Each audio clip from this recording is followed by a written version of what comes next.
ሴት ማግባት የፈለገ ሰው ይችን ኢትዮጵያዊ ሴት ያግባ ብለው ተናግረዋል። ይሄ ነው እና ስለ ራሳቸውም ሆነ ስለኛ በደንብ አድርገው ያውቁ ነበር።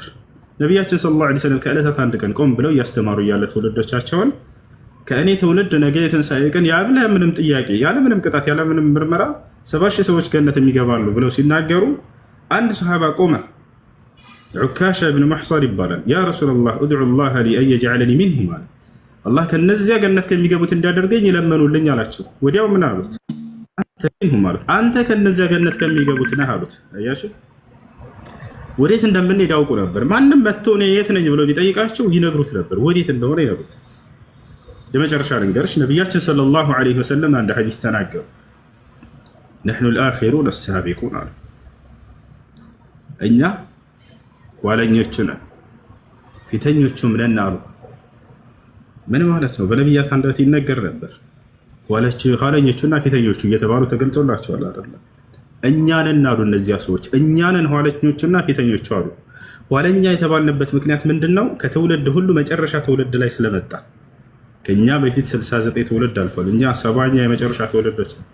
እኛ ኋለኞቹ ነን ፊተኞቹም ነን አሉ። ፊተኞቹ ማለት ነው የትንሣኤ ቀን መጀመሪያ ከፊት ገነት የምንገባው እኛ ነን አሉ። ቀድሞ መጀመሪያ ገነት የምትገቡት ከትውልድ ሁሉ በፊት እናንተ ናችሁ ብለው ነግረውናል ነብዩ ሰለላሁ ዐለይሂ ወሰለም። ስለኛ የሚያውቃሉ፣ ስለ ራሳቸው የሚያውቃሉ።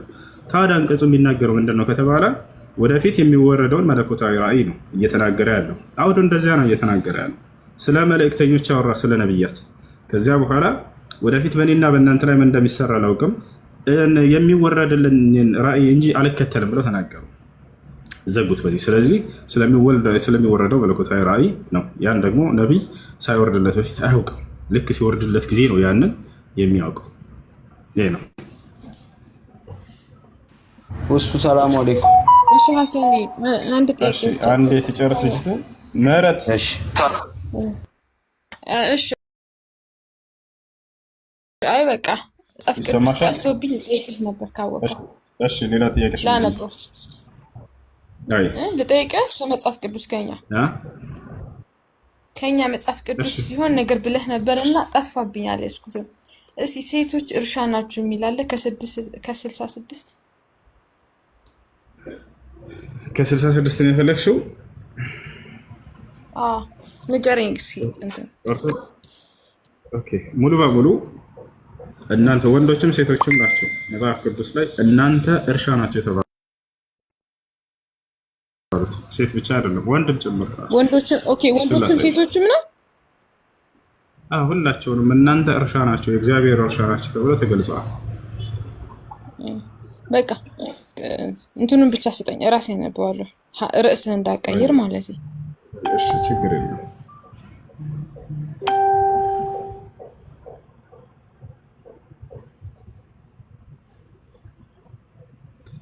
አንደኛ ቆሮንቶስ ምዕራፍ 3 ቁጥር 9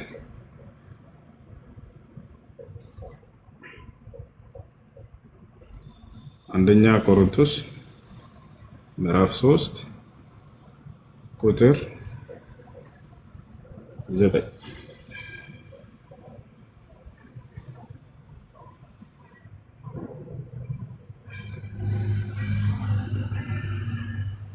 እሺ በቃ ጽፌያለሁ። አይ እሺ ቴንክ ዩ እሱ። ሰላም አለይኩም። ቻው። አቡ ቆይ እንድትጠይቃለህ። እሺ ሄሎ ሄሎ፣ ሰላም ነው? እንዴት ነሽ? ሄሎ ደህና ነኝ። ማን ነው? ሰላም ነው? ደህና ነኝ። እሺ እሺ፣ አውቀሽኛል? ምን? ኦኬ። አዎ አይሰራም ከዚያ መሰለኝ።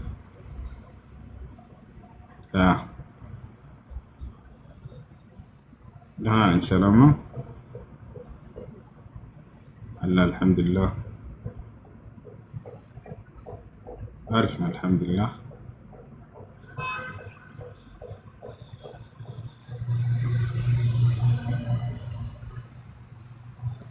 እሺ አቡ ጥያቄ ምንድን ነው?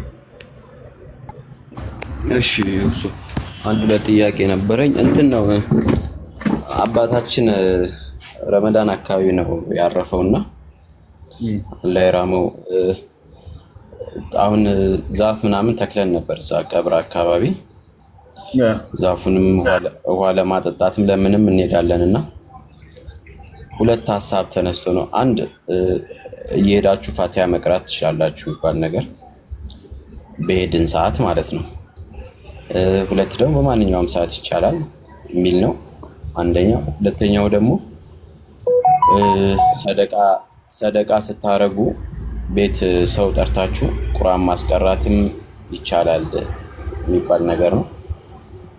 ሌላኛው ደግሞ ምንድነው ስትበሉም ስትጠጡም በየትኛውም አጋጣሚ ፋቲሃ እየቀራችሁ ከመብላታችሁና ከመገባችሁ በፊት ከሆነ ይደርሰዋል ቀጥታ የሚባል ነገር አለና ይሄን ትንሽ ክሊር ብታረግልን ሌሎችም ፋሚሊ ስላለ ለነሱ በደንብ ለማስረዳት እንዲመችል። ሶስቱም ማስረጃ የለም። ከቀብር ቦታ ላይ ሄዳችሁ ቁርአን መቅራት የሚለው ማስረጃ የለም። በቁርአንም ሆነ በሐዲስ ላይ ቀብር ሞተ ሰው ላይ ሄዳችሁ ቁርአን ቅሩ የሚል የለም። ከነብዩ ሰለላሁ ዐለይሂ ወሰለም ሰሃቦች አንድም እንኳን ይሄን ያደረገ የለም። ልክ እንዲሁ ሰደቃ ተጠርተው ቤት ሰዎች ፋቲሃ ይበሉ ምናምን የሚባል ነገርም የለም። ያለው ነገር ምንድነው? ለሞተ ሰው የሚሰራው ታዲያ ከተባለ ነቢያችን ሰለላሁ ዐለይሂ ወሰለም 5 ስራዎችን እንድንሰራ ፈቅደውልናል ለሞቱ ሰዎች በግልጽ ማስረጃ የመጣባቸው በቁርአንና በሐዲስ ላይ ስራዎቹ ተጠቅሰውና ተገልጸው ልክ እንዲህ አንደኛ ዱዓ ማድረግ፣ ሁለተኛ ኢስቲግፋር ማድረግ፣ ሶስተኛ ሐጅ ማድረግ፣ አራተኛ ዑምራ ማድረግ፣ አምስተኛ ሰደቃ ማድረግ። እነዚህ ሁሉ ማስረጃ መጥቶባቸዋል። ከዚህ ውጭ ግን ለሞተ ሰው ሄዳችሁ ቁርአን ቅሩ የሚል የለም። ኢቅረኡ ዐላ መውታኩም ያሲን ሐዲሱን ضعيف። በቀብር ላይ ሄዶ መቅራት እንዳውም ቀብር ላይ ሄዶ አምልኮ መስራትን ከልክለዋል ነብዩ ሰለላሁ ዐለይሂ ወሰለም። ላ ተሰሉ ኢለል ቁቡር ወላ ተጅሊሱ ዐለይሃ፣ ወደ ቀብር ሄዳችሁ አትስገዱ አሉ ነብዩ ሰለላሁ ዐለይሂ ወሰለም። በእርሷም ላይ አትቀመጡ አሉ። ሶላትን ብቻ አይደለም፣ ሶላት ትልቁ የአምልኮ ስርዓት ስለሆነ ነው ለናሙናነት ያክል እርሱን የጠቀሱት። አምልኮን ሁላ መጥቀስ አያስፈልጋቸውም። ለናሙናነት ያክል አንዱ አምልኮ ከተጠቀሰ በቂ ነው። እዚያ ቦታ ሄዶ እንዳውም አምልኮ መስራት ያን ሰው ተቅዲስ ሆነ ማድረግ ወደፊት ሰዎች ባለማወቅ ለዚያ ሰው አምልኮ ወደ መስራት ይወስዳል። ለምንድነው ሰዎች ባለ አምልኮ ላይ የወደቁት? መጀመሪያ እኮ ቀብር ውስጥ ያለውን ሰው አላመለኩም እኮ፣ በዚያ ሄዶ አምልኮ መስራትን ነው የጀመሩት። ከዚያ ቀስ እያሉ እየተላመዱ መጡ። ይሄ ሰው ታላቅ ሰው ነው፣ ለምን ወደ እርሱ አምልኳችንን አናቀርብም፣ ያደርስልናል የሚል ነገር መጣ። ከዚያ ቀስ ብለው ያንን ሰው ወደ መጣራት ሄዱ። ወሰደን ሊዘሪዐ ሀዛ ልአምር ላ የጁዝ፣ ይሄ ፍጹም አይፈቀድም፣ አይቻልም። ታዲያ ለሞተ ሰው የሚደረገው ምንድን ነው ከተባለ አሁን የተናገርናቸው ናቸው። ዱዓ ማድረግ። አላህ ሱብሓነሁ ወተዓላ በርካታ ቦታ በቁርአን ላይ ነቢያቶች ለሌሎች ለሞቱ ሰዎች ዱዓ ሲያደርጉ እንደነበር ነግሮናል። ረበና እግፊር ሊ ወሊዋሊደየ ወሊልሙእሚኒነ የውመ የቁሙል ሒሳብ ወለዚነ ጃኡ ሚን ባዕድህም የቁሉነ ረበና እግፊር ለና ወሊኢኽዋኒና አለዚነ ሰበቁና ቢልኢማን። ይሄ ነው። ሌላኛው ነገር ምንድን ነው? ኢስቲግፋር ማድረግ ለሞተ ሰው። አሁን የተናገርኳቸው አንቀጾች ያንን ያጠቃልላሉ። ልክ እንዲሁ ነቢያችን ሰለላሁ ዐለይሂ ወሰለም ሐዲስ ላይ ሲናገሩ ምን አሉ? ኢነ ረጁል ለቱርፈዑ ለሁ ደረጀቱሁ ፊል ጀና ፈየቁል ሚን አይነ ሊ ሃዛ ያ ረብ ፈዩቃል ሃዛ ቢስቲግፋሪ ወለዲከ ለክ። ነቢያችን ሰለላሁ ዐለይሂ ወሰለም ሐዲስ ላይ ምን አሉ? አንድ ሰው ከሞተ በኋላ በጀነት ላይ ደረጃው ከፍ ሲደረግለት በየጊዜው ይመለከታል አሉ። ሰውየው ይደነግጣል፣ ምክንያቱም ስራ አቋርጧል። ስራ ከተቋረጠ ምንዳህም ከፍ ሊል አይችልም ነበር። ነገር ግን ከፍ በማለቱ ይደነቃል አሉ። ፈየቁል ሚን አይነ ሊ ሃዛ ያ ረብ፣ ይህ በየትኛው ስራ ነው እየጨመረ ያለው ደረጃ ብሎ ይጠይቃል። ሃዛ ቢስቲግፋሪ ወለዲከ ለክ ይባላል አሉ ነብዩ ሰለላሁ ዐለይሂ ወሰለም። ይህማ አንተ ከሞትክ በኋላ ልጅህ ለአንተ በሚያደርግልህ ኢስቲግፋር ምክንያት ነው ይባላል አሉ። አያችሁ። ሌላኛው ሰደቃ ማድረግ ለሞተ ሰው ይቻላል። አዎ ይሄም ማስረጃ መጥቶበታል። ነቢያችን ሰለላሁ ዐለይሂ ወሰለም ጋር አንድ ሰሐባ መጣ። ያ ረሱለላህ ኢነ ኡሚ ቀድ ማተት ፈለው አተሰደቁ ዐንሃ ሀል የንፈዑሃ ፈቃለ ለሁ ነቢዩ ሰለላሁ ዐለይሂ ወሰለም ነዓም ወዐለይከ ቢልማ። የሆነ ሰው መጣና ወደ ነቢያችን ሰለላሁ ዐለይሂ ወሰለም ጋር አንተ የአላህ መልእክተኛ ሆይ እናቴ ሙታብኛለች፣ ለእርሷ ብዬ ሰደቃ ባደርግላት ይጠቅማታልን ብሎ ጠየቀ። አዎ ይጠቅማታል፣ ሰደቃ አድርግላት ብለው ነግረውታል። ስለዚህ ለሞተ ሰው ሰደቃ ማድረግ እንደሚቻል ከዚህ ማስረጃ እንይዛለን ማለት ነው። ሌላው ሐጅና ዑምራ አንድ ሴት መታ ነብዩ ሰለላሁ ዐለይሂ ወሰለም ጠየቀች።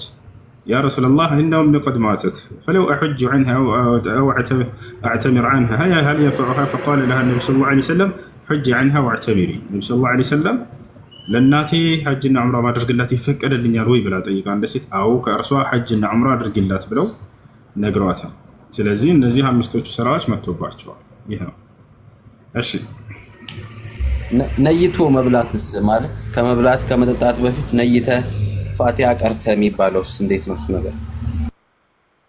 እንደዛ ተማ ነብያችን ሰለላሁ ዐለይሂ ወሰለም ስለ ምግብ አመጋገብ ስርዓት ሲናገሩ ምንድነው ያሉት? ያ ጉላም ሰሚላህ ወኩል ቢየሚኒክ ወኩል ሚማ የሊክ ብለው ተናገሩ። አንተ ልጅ ሆይ ምግብን በምትበላ ጊዜ የአላህን ስም ቀድመህ አውሳ፣ ቢስሚላህ ብለህ ጀምር። ከዚያ በኋላ በቀኝ እጅህ ብላሉ። ከዚያም ከፊት ለፊትህ የሚገኘውን ብላሉ። ከሰው ፊት እየተቀዳደምክ አትብላ። ኢስላም ያመጋገበን ስርዓትን ያስተምራል። ኢስላም ጀነት የምትገባበትን አምልኮ ብቻ አይደለም የሚያስተምረው፣ ከሰዎች ጋር ምን አይነት ስርዓት ይዘህ መሄድ እንዳለበት ተወዳጅ የሚያደርግህን ስርዓት ያስተምራል። ስትጀምር በአላህ ስም እጀምራለሁ ብለህ ጀምራሉ። ስትበላ በቀኝ እጅህ ብላሉ። ከዚያ ቀጥለው ብላሉ ወኩል ሚማ የሊክ አሉ። ከአንተ ፊት የሚቀጥልህን ተመገብ አሉ። ከመካከል ሂደህ አትብላ ብለው በሌላ ሐዲስ ላይ ተናገሩ። ከሰዎች ፊትም እየተቀዳደምክ አትብላ አሉ።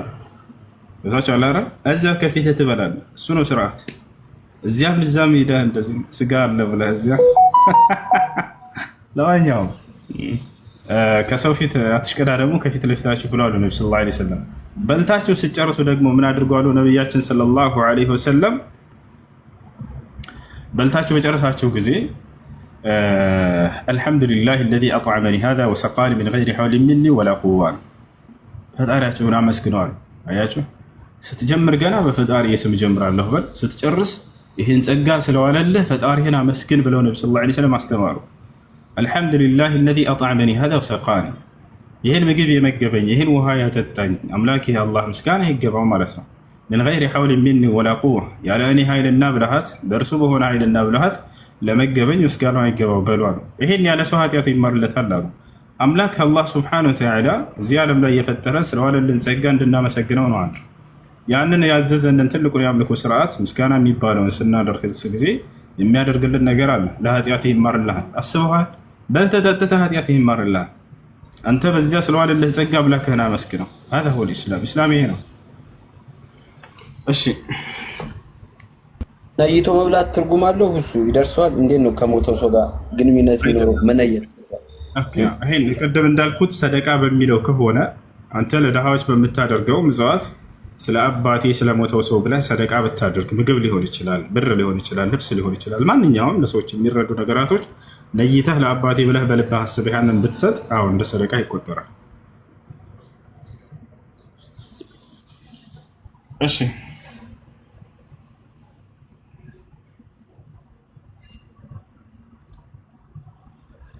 ይሰማችኋል? ይሰማኛል። ለራስ ስትበላ ከመብላት በፊት እንደዛ ምን የለም። ሰደቃ ነው አይደል? ለሌሎች በሚደረግ ሰደቃ ላይ እሱ ሰደቃ ሲወጣ ነው እንጂ ለራስም ያገናኘው ነገር የለም። እሺ አላህ ይስጥልኝ። አመሰግናለሁ። እሺ ዲኒ እሱ እንዴት ነህ? ሰላም አለይኩም። ወአለይኩም ሰላም። ደህና ነህ ወይ? ረጅም ጊዜ አይደለ? አዎ በጣም ቆየን ከተገናኘን። ያ በጣም ጠፋሁኝ። እንትን ያው አያለው እኮ እንትን እዚህ ካንተ ሲወጣም እንትን ዩቲዩብ ላይ ምናምን ነገር ያለው ላይቭ ከመጣም ያለው ትንሽ አንድ 3 ወር ቲኮቶል ጠፍቼ ነበር። አንድ የተወሰነ ጥያቄዎች ነበሩኝ። እሱ እሺ ያ ላይክ ሌሎች ነገሮች አላስቸግርም፣ ግን ከራሱ ጋር የተያዙ ነገሮች ስላሉ በአንድ ላይ ልጠይቅህና መልስልኝ። ምንድነው ረመዳን እሱ ላይክ የመጀመሪያ ረመዳን የነበረ ግን ጨርሼ መጾም አልቻልኩኝ። በጣም ነበር የሚርበኝ። ማታ ሰርቼ ምናምን አልቻልኩም።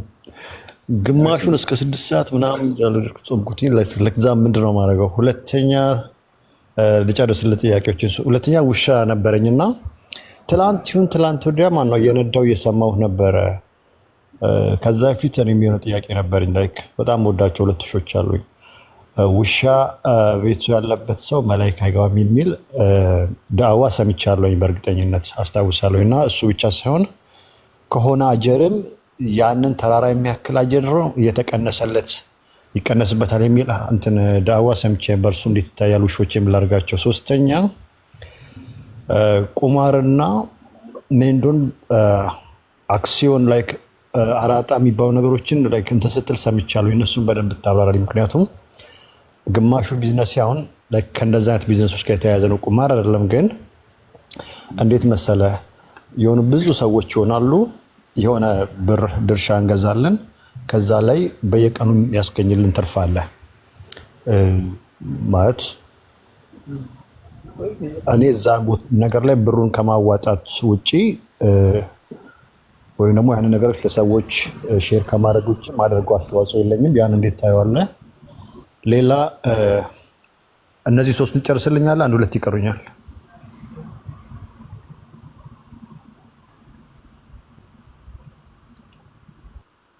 ሄሎ ይሰማል? እሱ ይሰማል።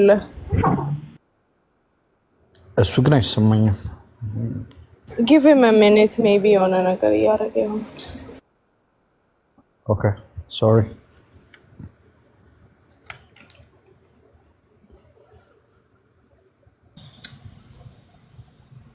አሁን ይሰማኛል። እሺ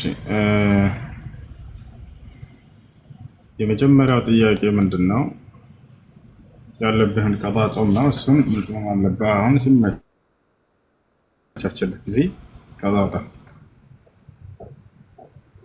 አላህ ስብሓነሁ ወተዓላ ሲናገር ፈመን ካነ ሚንኩም መሪደን አው ዐላ ሰፈሪን ፈዒደቱ ሚን አያሚን ኡኸር ይላል።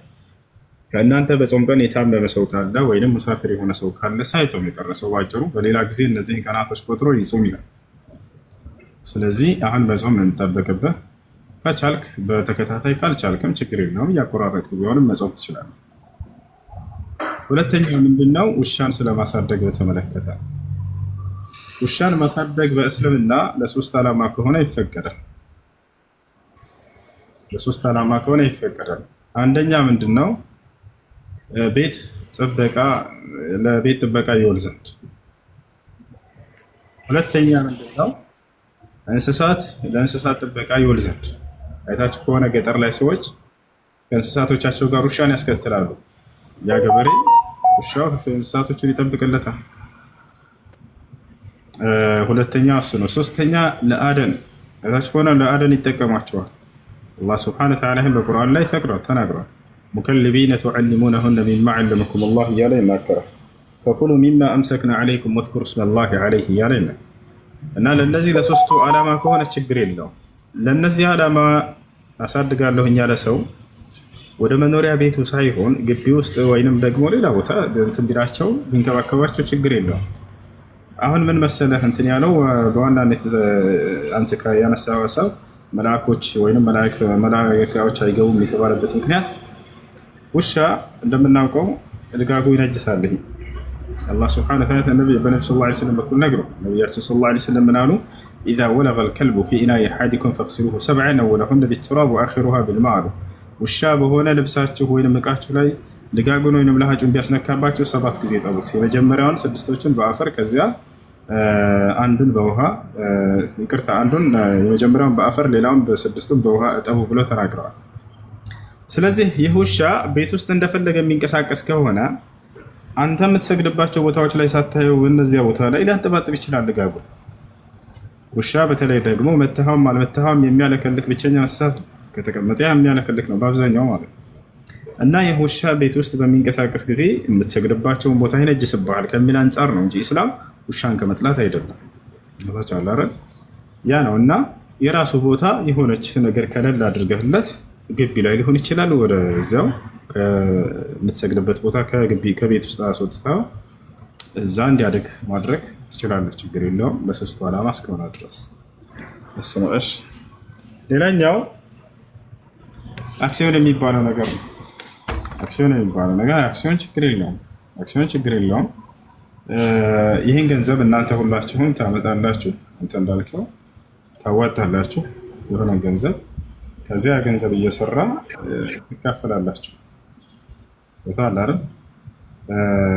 ችግር የለውም እሱ።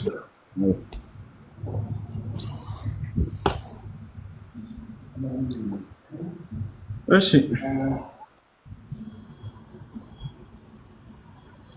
ይሰማችኋል ልጆች? ይሰማል። እሺ ሰላም ነው? እኔ ነው። እሺ ቀጥል። አሰላሙ አለይኩም። ወአለይኩም ሰላም ወራህመቱላህ። ነው እኔ ገባሁት ለነ ሐኪም በእነሱ ሌቭል መልስ መስጠት ፈልጌ ነበረ፣ ግን ወጡ። እኔ አክሰፕትድ ኢስላም 5-6 years ago በራሴ አንብቤ እና የሆኑ ፖይንቶች ለነሱ መናገር ፈልጌ ነበር፣ ወጡ። ግን እስቲ ፎሎ አድርጌዋለሁ። I'll send them my number እና ያው የአሜሪካ ማይንድ ሴት ስላላቸው በእንደዛ አይነት ማይንድ ሴት sometimes ክርስቲያንስ or ሌሎች ሃይማኖት ያላቸው ሰዎች ጥያቄ ሲጠይቁ አንተ የምትሰጠው መልስ so perfect ግን በእነሱ አንደርስታንዲንግ ሌቭል ላይ ሆን ይችላል። እና እኔ ደግሞ ሲንስ አይ አክሰፕትድ ኢስላም እና በራሴ አንብቤ ስለሆነ የሆኑ ክሊር የሆኑ ፖይንቶች አሉ። ገባ? አሁን እሱ ቅድም ስለ ሸይጣን ማሳሳት ምናምን that's like tertiary secondary ምናምን ፖይንቶች ናቸው። ከዛ ፊት ፕራይመሪ የሆኑ ቤዚክ ኢንፎርሜሽንስ አሉ which you have given him ከበቂ በላይ። ግን ኢንሻአላህ እስቲ ስልኬን ልክላቸዋለሁ። ኤኒ ታይምም ስትገባ I want to be a bridge between Islam and the scriptures of the book የመጽሐፍቱ ባልተቤቶች ጋር እና ኢንሻአላህ ጊዜ ሲኖረኝ አንተም እሺ ካልክ እኔ ገባለሁ፣ ሀሳብን መስጠት እችላለሁኝ። ቢካዝ ኢስላም ልቤን ገዝቶታል፣ ቁርአን ልቤን ገዝቶታል። እና ፖይንቶችም አሉ። ፎር ኤግዛምፕል ነቢያችን ሰለላሁ ዐለይሂ ወሰለምን የመጨረሻ ነቢይ ላለማድረግ ሲሮጡ ኢሳን ወይም ኢየሱስን የመጨረሻ ነቢይ ሊያረጉ ካሉ የመጨረሻ ነቢይ እንዳልሆነ ፖይንት አለ። ከዛ ደግሞ ምን ትላቸዋለህ?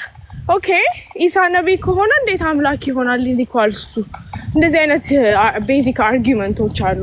ስፔሻሊ ይሄ ትምህርት ለቀመሰ ሰው ለተማረ ሰው ምናምን ኢዚ ዌይ ጭንቅላት ውስጥ የምታስገባበት ማለት ነው። እና ኢንሻአላህ አለሁኝ እንደዛ ነው እሱ። አይ እሺ ቀጥሉ ልጅ። ወአለይኩም ሰላም ወራህመቱላህ። እሺ ጥያቄ ነበረኝ እንትን በኒካ ጉዳይ ማለት ነው። አይ እንትን ማይሰግድ ሰው ኒካ ማሰር ይችላል እንዴ? አይችልም። እሺ ያ ሰው አባት ከሆነሳ? አባትም ቢሆን አይችልም። ሶላት የማይሰግድ ሰው ሙስሊም አይደለም። ወደ እስልምና ጥሪ ምንድነው? ሶላቱን እንዲጀምር ጥሪ አድርግለት፣ ዳዋ አድርግለት። ሶላቱን ከጀመረ የዛኔ ተውበት አድርጎ ይቻላል። ሶላት አልሰግድም ካለ ግን በፍጹም እሱ ኒካ ማሰር አይችልም። እሺ እና አሁን ለምሳሌ አንድ ሰው ከአባቱ ጋር ከተጣላ እና በቃ ስለኔ አይመለከትሽ ምናምን ነገር ካለ ማለት ነው፣ ያን ሰዓት ማን ነው ኒካ ማሰር የሚችለው? አጎት ወይንም ወንድም ወይንም የአባትሽ አባት ካለ፣ የአባትሽ ወንድም ካለ፣ የአባትሽ ወይ ራስሽ ወንድምሽ ካለ፣ ወይንም ልጅ ካለሽ ልጅሽ፣ ከነዚህ አንዱ ኒካ ማሰር ይችላል። ሁሉም ከሌሉ ሸሪዓ ፍርድ ቤት ከሌለ በአካባቢ ኒካ የሚያስር ቃቡ። አይ ኦኬ። እና አንድ ሰው ሲወለድ አባቱን አያውቀውም በብዙ ማለት በቃ ከእናቱ ጋር ያደገ ሰው ማለት ነው። ያንን አባት የማግኘት ግዴታ አለበት? ካላገኘው ከየት ይመጣል? ካገኘው ያውራ። እንዴት ነህ አባዬ አንተ ነህ እንደወለድከኝ ደህና ነው ሆኖ ያውራ። ካላገኘው አላገኘውም ነው። ከቻለ ፈልገው ቢያገኘውና የአባትነትን ሐቅ ቢወጣለት አጅር ያገኛል። ካልቻለ ችግር የለውም። ካልቻለ ከየት ያመጣዋል? ችግር የለበትም። ላ ዩከሊፉ ላሁ ነፍሰን ኢላ ውስዐሃ ይላል አላህ ሱብሓነሁ ወተዓላ። እኔ አንዲትን ነፍስ በምትችለው አቅም እንጂ አላስገድዳትም ይላል። እሺ እና ሌላኛው ጥያቄ እንትን አሁን ይሄ በብላክ የሚላከው ብር ይፈቀዳል እንዴ በሸሪዓ? ብላክ ማርኬት ወይንም ሱቁል አስወድ ወይንም የሐዋላ ተብሎ የሚጠራው ነገር አስፈርቶች አሉት። አንደኛ አተቃቡድ የብሩን መቀባበል። አንቺ ድርሃሙን በምትሰጪው ጊዜ ምናልባት በድርሃም እሱ ደግሞ ያንን መላክ ያለበት ቦታ ሳትለያዩ እዚያው ብሩን አንቺ ስታቀበዩ እርሱ መድረስ ያለበት ቦታ ማድረስ እና ማረጋገጥ አለበት። ከዚያ በኋላ ነው መለያየት ያለባቸው። ብዙ ጊዜ ይሄ ነገር ባለመከሰቱ ሰዎች ዛሬ ሲጭበረበሩ ይስተዋላል። ገንዘብ ሰጥቼው አልክም አለኝ፣ በላኝ፣ አጭበረበረኝ ይላሉ አይደል? ይሄ መስፈርት ስላልተጠበቀ ተቃቡድ የሚለው ሊኖር ይገባል፣ መቀባበል የሚለው። ሌላኛው ምንድነው? እኩል በሆነ መንገድ ሊልክላቸው ይገባል። አንዳንድ ሰው አዲስ ከሆኑ የማያውቁ ከሆኑ እነዚህ ልጆች ቀንሰው ይልክባቸዋል። ስለ ስራው የሚያውቁ ከሆኑ ደግሞ በትክክለኛ ዋጋ ይልካል። ይሄ ተገቢ አይደለም። ከዚህ ከሁለቱ መስፈርት እንትን እስከሆነ ድረስ ችግር የለም። እሺ እና ሌላ ደግሞ ጥያቄ ይሄ እንትን እጅ ላይ የሚወጣ ፀጉር ማለት ነው ማለት መቀንደብ አይቻልም አይደለ? እና እጅ ላይ የሚወጣ ፀጉር ማንሳት ይቻላል እንዴ? እጅ ላይ፣ እግር ላይ፣ ወገብ ላይ፣ ጀርባ ላይ፣ ሆድ ላይ፣ ቦርጭ ላይ የሚወጡ ፀጉሮች ሁሉ እንዳለ እነሱም መቀንደብ ወይም መላጨት ይቻላል። ችግር የለም። እሺ አመሰግናለሁ። አይ ውሱ ሰውነታችን ላይ የሚወጡ ፀጉሮች ለአራት ይከፈላሉ። አንደኛ ማንሳት ግዴታ የሆነ የፀጉር አይነት፣ ሁለተኛ ማንሳት ሐራም የሆነ የፀጉር አይነት፣ ሶስተኛ መቀነስ ግዴታ የሆነ የፀጉር አይነት፣ አራተኛ ሁለቱም ምርጫችን የሆነ የፀጉር አይነት ከፈለግን ማንሳት ከፈለግን መተው። ከመጀመሪያው እንጀምር። ማንሳት ግዴታ የሆነ የፀጉር አይነት ከሰውነታችን ላይ አንደኛ የብብት ላይ ፀጉር፣ ሁለተኛ የብልት ላይ ፀጉር። እነዚህ ሁለቱን ማስወገድ ግዴታ ነው፣ ዋጅብ ነው። ጊዜ ገደብ አላቸው ወይ? እስከ ምን ያክል ቀን ድረስ? አዎ ጊዜ ገደብ አላቸው፣ እስከ 40 ቀን ድረስ። ከ40 ቀን በላይ መተው አይቻልም። በየ40 ቀኑ ማስወገድ ግድ ነው። ከዚያ በታችስ ይቻላል ወይ? ይቻላል። ከፈለክ በየቀኑ እንትን ካላመመ ብቻ ከ40 ቀን እንዳያልፍ። አንደኛ እሱ ነው። ሁለተኛ ማስወገድ ሐራም የሆኑ የፀጉር አይነቶች ምንድናቸው? እነሱ ፂምን ማስወገድ ለወንድ ልጅ። ለሴትስ? ሴት ልጅ ከበቀለባት ፂም ወይም እዚህ ላይ ማስወገድ ትችላለች። ታቻ ይሄ ነው። ሁለተኛ ቅንድብን ማስወገድ አይቻልም በፍጹም። ይሄን መላጨት አይቻልም፣ መቀነስም አይቻልም። ነቢያችን ሰለላሁ ዐለይሂ ወሰለም ከልክለዋል። ለሴቶች ፂም ከበቀለባቸው ማስወገድ ይችላሉ፣ እነሱ ላይ አይመለከትም። እሺ ሶስተኛ የፀጉር አይነት መቀነስ ግዴታ የሆነ የፀጉር አይነት። ልብ በሉ፣ መላጨትም አይቻልም፣ ማሳደግም አይቻልም፣ መቀነስ ብቻ ነው ያለበት። እሱም ቀድሞ ቀመስ የሚባለው ፀጉር ይሄኛው ለወንድ ልጅ። ነቢያችን ሰለላሁ ዐለይሂ ወሰለም ጅዙ ሸዋሪብ ቁሱ ሸዋሪብ እያሉ ተናግረዋል። ቀድሞ ቀመስን ይሄ ቀንሱት ቀንሱት እያሉ ነው የተናገሩት። ጊዜ ገደብ አለው ወይ? 40 ቀን ድረስ ጊዜ ገደብ አለው። ነቢያችን ሰለላሁ ዐለይሂ ወሰለም አነስ ብን ማሊክ ሲናገር ምን አለ? ወቀተ ለና ረሱሉላሂ ሰለላሁ ዐለይሂ ወሰለም ፊ ቀስ አልአዛፊር ወነትፍ አልኢብጥ ወሐልቅ አልዓና ዐላ አን ላ ነትሩከሁ ፈውቀ 40 የውማ። የአላህ መልእክተኛ ነቢዩ ሰለላሁ ዐለይሂ ወሰለም ጥፍርን በመቁረጥ ላይ አለ፣ የብብት ፀጉርን በመንጨት ላይ አለ። ይሄ መንጨት ያመኛል ያለ ሰው መላጨት ይችላል፣ ችግር የለም። ግን ሐዲሱ የመጣው ነትፍ በሚል ነው። ሶስተኛ የብልት ላይ ፀጉርን በመላጨት ላይ ቀሱ አልአዛፊር ወነትፍ አልኢብጥ ወሐልቅ አልዓና። እነዚህ ሶስቱን ወቀስ አልሸዋሪብ፣ ይሄንን ደግሞ ቀድሞ ቀመስን በመቀነስም ላይ በእነዚህ አራቱን የ40 ቀን ጊዜ ገደብ አደረጉልን አለ። ያችሁ ከነዚህ ከ40 ቀን አታሳልፏቸው ማለት ነው። አራተኛው እና የመጨረሻው ፀጉር ምንድን ነው? ከፈለግን ብናነሳውም ከፈለግን ብንተወውም ፈቃድ የተሰጠን የሆነ የፀጉር አይነት አሁን ከተጠቀሱት ውጭ አሉት።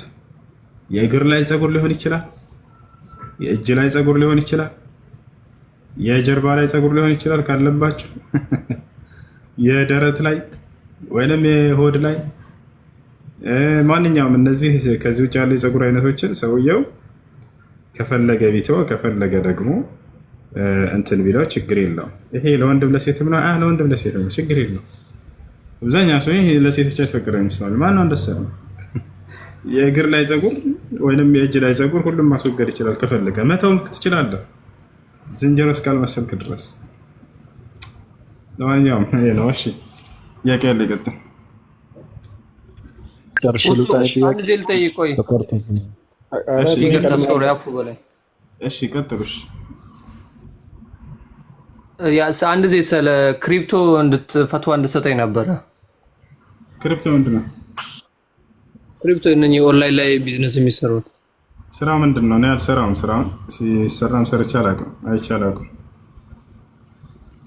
ስለ የሆነ ታክስ ምናምን ይሰጣል። ያንን ታክስ ሰርተህ የሆነ ፖይንቶች ይሰጣል። ያንን በዩኤስዲ ቀይረ መጠቀም ማለት ነው። ክሪፕቶ ገዝተህ የምትሸጠው ነገር ነው ወይንስ ስጦታ ነው ወይንስ ምንድን ነው? ነው ገዝተህ የምትሸጠው አለ፣ እንደ ስጦታም አለ። አንተ የትኛውን ነው የምትጠይቀው? ስራውን ግለጸው በትክክል። እኔ ገዝቼ የምሸጠውን ነው። ኦኬ ገዝተህ የምትሸጠው ነገር ነው። ያ በሆነ በቅናሽ ጊዜ ገዛውና ከዛ በኋላ ሲጨምር ሸጠዋለሁ።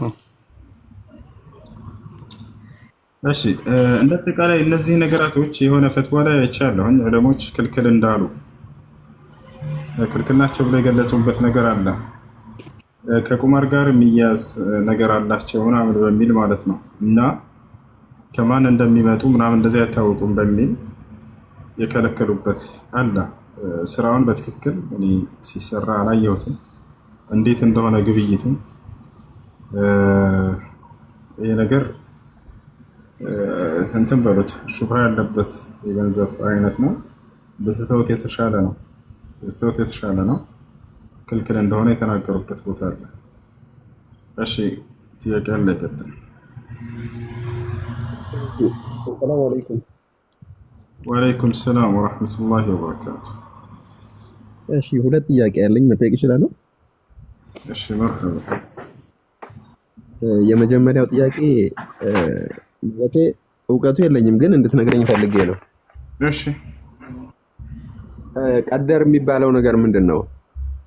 ማለቴ አንድ ሰው የእናት ሆድ ውስጥ እያለ እስከሚሞት ድረስ የሚሆነው ነገር ይጻፍበታል የሚባል ነገር ሰማሁ ከሰው።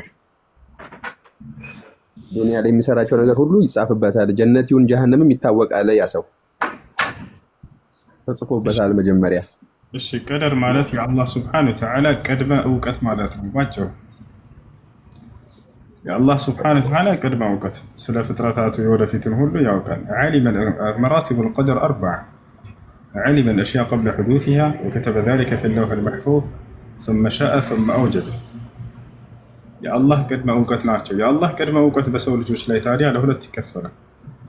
አንደኛ ለእኛ ነፃ ምርጫ ፍቃድ ሰጥቶን የምንሰራቸው አሉ። በእነዚህ ላይ ምንም ጣልቃ ገብነት የለበትም። ያ ማለት ቀድሞ አንተን ለዚህ ብሎ ያዘጋጀው አካል የለም። አየህ ልብ በል፣ እኛ በምንሰራቸው ጽድቅ የሚሆኑ ኃጢአት በእነዚህ ላይ ነፃ ምርጫ ፍቃድ ሰጥቶናል። ሁለተኛ ለእኛ ያላስመረጠን ነገራቶች አሉ፣ በራሱ የመረጣቸው ነገራቶች ገብቷል። በእነዚህ ነገር ላይ ደግሞ አይጠይቀንም፣ እንደማይጠይቀን ቃል ገብቷል። ለምሳሌ ከተባለ እሱ በራሱ በወሰናቸው ነገራቶች አንተ ወንድ ልጅ መደረግ ይህን አስመርጦህ ነው መርጠህ ነው ወይስ በራሱ ነው መርጦ ወንድ ልጅ ያደረገ? በራሱ ነው። በራሱ ነው። ነገ የውመል ቂያማ ለምን ወንድ ሆንክ ለምን ሴት አልሆንክም ብሎ ይቀጣሃል? አይቀጣም። አየህ አይደለ? እናትና አባትህን ማን የመረጠልህ? ራሱ ነው። ለምን ከነዚህ ተወለድክ? ለምን ከሌሎች እናትና አባት አልተወለድክም? አይጠይቅህም። ኢትዮጵያ ላይ መፈጠርህ አላህ ሱብሓነሁ ወተዓላ ነው የወሰነው አይደለ? እዚህ እንድትፈጠር ለምን ሳውዲ አልተወለድክም ብሎ የውመል ቂያማ ይጠይቅሃል? አይጠይቀኝም። አየሁ አይደል? እነዚህ ራሱ ወዶና ፈቅዶ በወሰናቸው ነገራቶች ላይ አይጠይቀንም። ከወስኖብን ከሆነ ለምን እንጠይቃለን ለሚሉ ሰዎች ይህን መልሱላቸው። አዎ ራሱ በወሰነው ነገር አይጠይቀንም። ወታችኋል አይደለ? ነገር ግን ስለ ስራዎቻችን ለእኛ ነው ነፃ ምርጫ ፍቃድ የሰጠን፣ ጽድቅም ይሁኑ ኃጢአት። ለዚህ ነው በቁርአን ላይ ፈመን ሻአ ፈልዩእሚን ወመን ሻአ ፈልየክፉር ይላል። የፈለገ ይመን የፈለገ ይካድ ይላል። ለምንድን ነው ያለው? ነፃ ምርጫ ፍቃድ ስለሰጠን ነው። ያ ማለት ግን ከፈለክ ካደ ጸጋን ታገኛለህ እንደፈለክ ማለት አይደለም። ላመነው ሰው ጸጋን አዘጋጅቼለታለሁ፣ ለካደው ጀሃነምን አዘጋጅቻለሁ ብሎ እዚያው ላይ ያሳውቃል። እንዳጠቃላይ የምንሰራቸው ስራዎች ጥሩ የሚሆኑ መጥፎ እነርሱ ከእኛ ናቸው። እነዚህን ቀድሞ ያውቃቸዋል ወይ ከተባለ አዎ ያውቃቸዋል። ያ ነው ቀደር ማለት። አላህ በባሪያዎቹ ስራ ላይ ቅድመ እውቀት አለው ነው። ያን የሚያውቀውን የሚሆነውን በራሳቸው ነፃ ምርጫ ፈቃድ ወደውና ፈቅደ የሚሰሩትን ያውቀዋልና አሰፈረው። ባይሰፍርም ያን መስራት አይቀርም። ያ የራስህ በነፃ ምርጫ ፈቃድ የምትሰራው ስለሆነ ማለት ነው። ከጻፈው የተባለው እንደሚሆን ስለሚያውቀው ጻፈው እንጂ እንዲሆን አይደለም የጻፈው። ልብ በሉ። እንዲሆን ጽፎብን በነበር በራሱ ምርጫና ፍላጎት አይጠይቀንም ነበር። የውመል ቂያማ አንጠይቅም። ራሱ በጻፈው እንዴት ነው? እኔ ትወና ብቻ ለትወና ነው የመጣሁት ማለት ነው። የእርሱ የሁሉ የራሱ ውሳኔና ፍላጎት ነው። አይደለ? እንደዛ ግን አይደለም። አላህ ሱብሓነሁ ወተዓላ የሚሆነውን ስለሚያውቀው ወደፊቱን ያንን የሚሆነውን በራሳችን ነፃ ምርጫ ፍቃድ ያን ስለሚያውቀው አሰፈረው እንጂ እንዲሆን ጽፎብን አይደለም። ገብተዋል? አመሰግናለሁ። ጀዛከላህ። ሁለተኛ ደግሞ ጥያቄ ቀብርና በርዘኽ ልዩነታቸው ምንድን ነው? አንድ ነው። በርዘኽ ማለት በምድራዊ ህይወት በዱንያና በቀጣዩ ዓለም እስከ መቀስቀስ ድረስ ያለው የቀብር ህይወት ነው። እሱ ራሱ ነው በርዘኽ የሚባለው የቀብር ህይወት ነው። ወሚን ወራኢሂም በርዘኹን ኢላ የውሚ ዩብዓሱን ይላል። ሰዎች ከሞቱ በኋላ እስከሚቀሰቀሱ ድረስ በጀርባቸው የበርዘኽ የቀብር ህይወት ይጠብቃል ይናገራል። በርዘኽ ማለት ቃሉ ግርዶሽ ማለት ነው። እሺ፣ አንድ ሰው ካልተቀበረ ምኑ ነው ሊቀጣ የሚችለው ቀብር ውስጥ? ምን አልከኝ? ለምሳሌ የቀብር ቅጣት አለ አይደለ? ቀብር ውስጥ የሚቀጣው ይሄ ሰውና አካላችን ነው ወይስ ሩህ ነች? አንድ ሰው ካልተቀበረስ እንዴት ነው ሊቀጣ የሚችለው? بالروح والجسد ቅጣቱ በአካልም በሩህም ነው። ያን የቀብር ቅጣት ሁኔታው እንዴት ነው ግን ከፍያውን አላህ Subhanahu Wa Ta'ala ነው የሚያውቀው። አሁን ጥያቄው ምንድነው? ወንድማችን ካልተቀበረ ሰውየው ለምሳሌ እንስሳት ቁርጥምጥም አድርጎ ከበላው የቀብር ጥያቄና ቅጣት የለበትም? በደንብ አለበት። እሺ ባህር ውስጥ ገብቶ እስከሆነ ካልተቀበረ ይሄ ሰውዬ ሰመጠ፣ እዛው ሞተ፣ የቀብር ጥያቄ አለበት? አዎ አለበት። መኪና ገጨው፣ በቃ ምንም ሳያስከር አፈርድም ያስበላው ይሄ ሰውዬ የቀብር ጥያቄ አለበት ወይ? አይቀርም። ነቢያችን ሰለላሁ ዐለይሂ ወሰለም አንድ ሐዲስ ነግረውናል። በጣም የሚገርም ሐዲስ። ከእናንተ በፊት ከነበሩ ሰዎች መካከል አንድ ሰው ነበር አሉ። አማኝ ነው፣ ግን ኃጢአት በጣም አብዝቷል። ቦታቸዋል። አንዳንድ ሰው አይታቸዋል። አላህን ይፈራል፣ አላህን ያውቃል፣ ይሰግዳል፣ ይጾማል። ነገር ግን ኃጢአቶች አሉበት። በዚህ በኃጢአቱ ምክንያት የኽጀል ሚን አላህ ዐዘ ወጀል፣ ከአላህ በጣም ይሳቀቃል፣ ይፈራል። እንደዚህ አይነት ሰው ነበር። ይህም ሰው አሉ ነቢያችን ሰለላሁ ዐለይሂ ወሰለም ከዕለታት አንድ ቀን ልጆቹን ሰበሰበና አደራ ልጆቼ ከሞትኩ በኋላ እንዳትቀብሩኝ፣ ይልቁንስ አስክሬኔን አቃጥሉትና አመድ ሲሆን ባህር ላይ በትኑት ብሎ ተናገረ። ሞተ ይሄ ሰው። ልጆቹም ይህን ኑዛዜ ፈጸሙ፣ አቃጠሉት።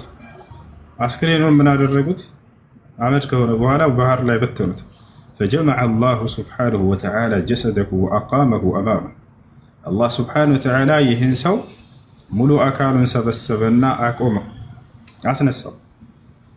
እያወቀ ጠየቀው አላህ ያ ዓብዲ ሊመ ፈዐልተ ዛሊከ፣ ባሪያዬ ሆይ ያን ለምን ሰራህ? ለምን እንደዚህ ያልካቸው ልጆችህን አለው። እያወቀ ጠየቀው። ኸሽየተ ዒቃቢከ ያ ረብ አለ። ወንጀሌ ስለመብዛቱ ከአንተ ፊት መቆምንና ቅጣትህን ፈርቼ ነው አለ።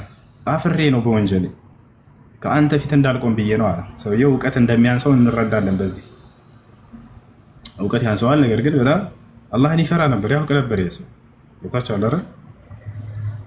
እዚያ አላህ Subhanahu Wa Ta'ala እኔም በመፍራትህና በኃጢአትህ ምክንያት በማፈርህ ምክንያት ኃጢአትህን ምሬልሃለሁኝ አለው። አላህ Subhanahu Wa Ta'ala የውስጣቸውን ፍላጎት ማነው ፍራቻ በደንብ ያለ ህሊናቸውን በደንብ ያዳምጣል፣ ያውቃል። ገብታችኋል? ከኃጢአትህ በማፈርህ ምክንያት ከእኔ ፊት ከአንተ ፊት እንዳልቆም ብዬ ነው በዚያ ሁሉ ኃጢአት አፍሬ ነው አለ። ምሬልሃለሁ አለ። አሁን ከዚህ ማስረጃ ልንወስድ የፈለግኩ ምንድን ነው? የፈለገ በአመድ ብትቃጠል ራሱ ከእርሱ ፊት ትቆማለህ፣ የቀብር ህይወትንም ትኖራለህ። ሰውየው ከላይ እኮ ስናየው እኛ ቀብሩን ብንከፍት ራሱ በስብሶ ነው የምናገኘው አይደለ? ነገር ግን አላህ Subhanahu Wa Ta'ala የቀብር ቅጣት እንዳለ በነብዩ ሰለላሁ ዐለይሂ ወሰለም በኩል ነግሮናል። ከይፍያውን ግን ማን ነው የሚያውቀው? ራሱ አላህ Subhanahu Wa Ta'ala ነው። ያን ለምን አላየንም እኛ ለምን አልሰማንም ብላችሁ ልጠይቁ ትችላላችሁ። ለምን እንድንሰማ እንድናይ አልተደረግንም? ነብዩ ሰለላሁ ዐለይሂ ወሰለም መልሱን ተናግረዋል። ለውላ አኒ አኻፉ አነኩም ላ ተተዳፈኑን ለው ደዐውቱ ላህ አን ዩስሚዐኩም ዐዛበ አልቀብር ፈተስመዑን ወኢነሁ ለየስመዑ ኩሉ ልኸላኢቅ ኢላ ተቀለይን አሉ። ነቢያችን ሰለላሁ ዐለይሂ ወሰለም ምን አሉ? እንዳንሰማ እንዳና እየተደረግንበትን ምክንያት ሲገልጹልን እንጂ ሊያሰሙን እንደነበር ታውቃላችሁ። አላህን ጠይቀው ለውላ አኒ አኻፍ አነኩም ላ ተተዳፈኑን አሉ። እንዳው ዳግም አትቀባበሩም ብዬ ባልፈራ ኖሮ እንጂ አሉ ለደዓውቱ ላህ ዩስሚዐኩም ዐዛብ አልቀብር አላህ የቀብር ቅጣትን እንዲያሰማችሁ ለምኝላችሁ ፈተስመዑን ትሰሙ ነበር ታዩ ነበር አሉ። ነገር ግን ዳግም ማንም ወደ ቀብር አትሄዱም ነበር አሉ። ያን ያሉ ነቢ ሰለላሁ ዐለይሂ ወሰለም ይሰሙ ነበር። እኒ አራ ማ ላ ተረውን ይላሉ፣ ወአስመዑ ማ ላ ተስመዑን ይላሉ።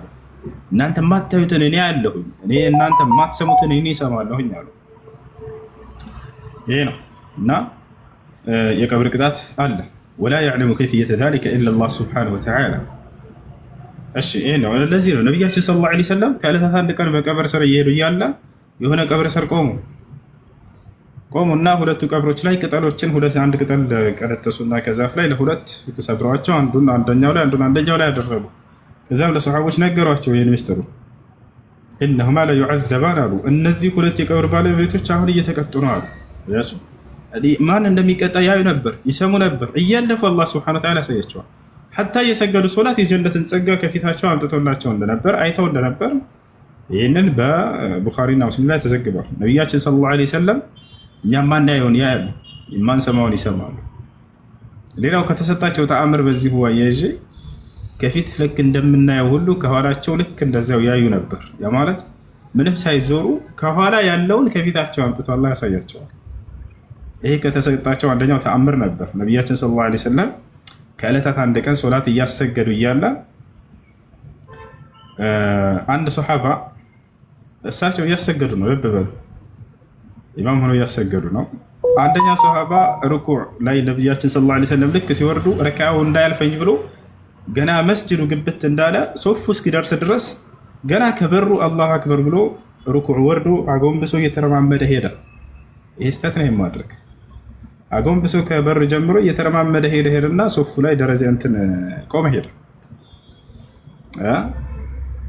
ከዚያ በኋላ ይሄ ሰውዬ ምን አደረገ? እሺ እነሆ ኢየሱስ የዓለም ብርሃን ነው፣ ኑ ሙስሊሞች እያለ ነው። አንዴ አስገቡት ከይቅርታ ጋር ቴዲ ናግባ። እሺ ላኩለት፣ አስገቡት። ልጨርስ አንዴ እና ኮሜንት ላይ ዳጋግመህ ጽፈውልስ ግባ፣ አስገቡት። አድሚኖች አስገቡት አደራ። እሺ እና ምንድነው ነቢያችን ሰለላሁ ዐለይሂ ወሰለም እያሰገዱ እያለ ይሄ ሰውዬ እንደዚያ ሆኖ ገባ። አይተውታል? አላዩትም? ለእኛ ስናየው አላዩትም። ነገር የሚገርመው ሰግደው እንደጨረሱ ነቢያችን ሰለላሁ ዐለይሂ ወሰለም ወዳ ዘወር አሉና ናሉት። ቀጥታ መጣ። ስትገባ ጀምረህ ሩኩዕ ወርደህ ለምን ገባህ አሉት። ይፈቻል አህረካው እንዳልፈኝ ነው አላህ መልእክተኛ አለ። ከኋላዬ ምን እንደምትሰሩ ልክ ከፊቴም ማያችኋለሁና ሁለተኛ እንዲህ አታድርግ አሉት። አያችሁ ነብዩ ሰለላሁ ዐለይሂ ወሰለም ልክ ከፊታቸው እንደሚያዩ ከኋላ የሚሰራውን ሁሉ ያያሉ። መዞር አይጠበቅባቸውም። ለዚህም ነው በአንድ ሐዲስ ላይ ሲገለጹ እናታችን አይሻ ስትገልጻቸው ማካነ የልተፊቱ የምነትን ወይ ሰረተ ወደ ግራም ወደ ቀኝ አይዟዟሩም ነበር፣ ፊት ለፊታቸው ነበር የሚሄዱት አለች። ከኋላ የሚሆነውን ከዚያ የሚሆነውን እንዳለ ያያቸው የአላህ ሱብሓነሁ ወተዓላ ያሳያቸዋል። እናንተ የማታዩትን እኔ ያለሁ፣ እናንተ የምትሰሙትን እኔ እሰማለሁ ብሎ ተናገሩ። ተይድ ግባ እንጂ እጌታሱ የዛሬው ሰላም አለይኩም። ወአለይኩም ሰላም ወራህመቱላሂ ወበረካቱ። መርሐባ። 3 ጥያቄ ያለኝ፣ አንደኛው ጥያቄ ከአካል የምንሰጠው እንደ ኩላሊት እንደ አይን ብሌን ያሉት እንዴት በእስልምና ይታያል የሚለው ነው። እሺ ሁለተኛው ለጠያቂዎቹም እና ለአንተም ነው መናገር የምፈልገው፣ ስንጠይቅ ትክክለኛ መልስና ትክክለኛ ፈተዋ እንድናገኝ ግልጽ አድርገን ጥያቄያችንን ብናቀርብ እና ጥያቄው ምንድነው? አንድ የቀብር ዚያራ እንዴት ሂደን ቀብር መዘየር ይቻላል አይቻልም ወይ? ስንዘይርስ ምንድነው ማድረግ ያለብን? አሁን ፐርፐዝሊ እናቴ ሟች ናት፣ ዳይሬክት ወይ ቀብር እሄዳለሁ ወይ ነይቼ እሷን ለመዘየር ሄጄ ዱዓ አድርጌ መመለስ እችላለሁ ወይ ነው። ሶስተኛው ጥያቄ ብዙ ጊዜ ይነሳል፣ በውሻ ላይ የሚነሳ እንትን። ውሻ ታታሪና ጥሩ እንስሳ ነው፣ እስልምናም አይጠላም። ግን ፈረንጆች ለሌላ ዓላማ ይጠቀሙበታል። ፐርፐዝሊ ሀልጋቸው ድረስ ይዘውት ይተኛሉ። እነዚህም በደንብ አስረግጠህ ብነግራቸው ከዚህ ጋር ያይዞ እስልምና የጠላው ይሄን ነው። ሀልጋ ይዞ እስከ መተኛት ጾታዊ ግንኙነት እስከ ማድረግ ድረስ የሚደርሱ አሉ። አላህ ይሄን ስለሚያውቅ ነው ሲከለክል ምክንያት አለው፣ ሲፈቅድ ምክንያት አለው። እና ይሄንን በደንብ አስረግጠህ የማያዳግም ምላሽ ብትሰጣቸው በዚያ አስታከው እስልምናን ውሻ ይጠላል እያሉ ብዙ በእስልምና ላይ ዘመቻ ስለሚያደርጉ አላህ ይጨምርልህ። አመሰግናለሁ። ጊዜ ተናግሬያለሁ። እሺ እንመልሳለን። ቴዲ ሚውተን አንሳው አንዴ። ሰላም እንዴት ነህ? ጸጋና ሰላም ይብዛል።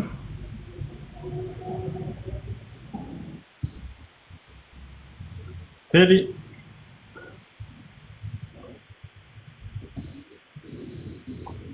ቴዲ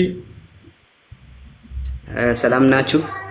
እንዴት ነህ? የጌታ ጸጋና ሰላም ባንተ ላይ ይስፈን። እንዴት ነህ? ሰላም ናችሁ? እያወራሁ እኮ ነው። አለን አለን። ደህና ነህ ሆይ?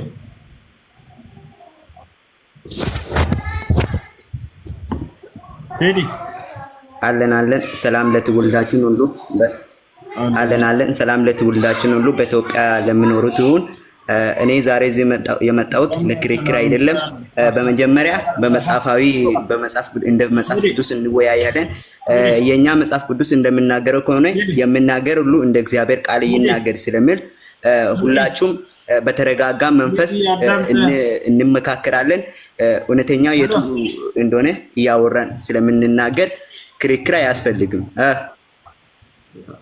መሰፈር ላይ መጣ ቸርች አይደለም ይሄ ቲክቶክ ይባላል። እሺ ብዙ የእምነት ባለቤቶች አሉ፣ እምነታቸውን ይወያዩ። አቤት አቤት፣ ቸርች አይደለም። እሺ አዳምጥ። ኢየሱስ ክርስቶስ የዓለም ብርሃን ነው ብለሃል አይደል? ስለዚህ አምላክ ነው ማለት ነው።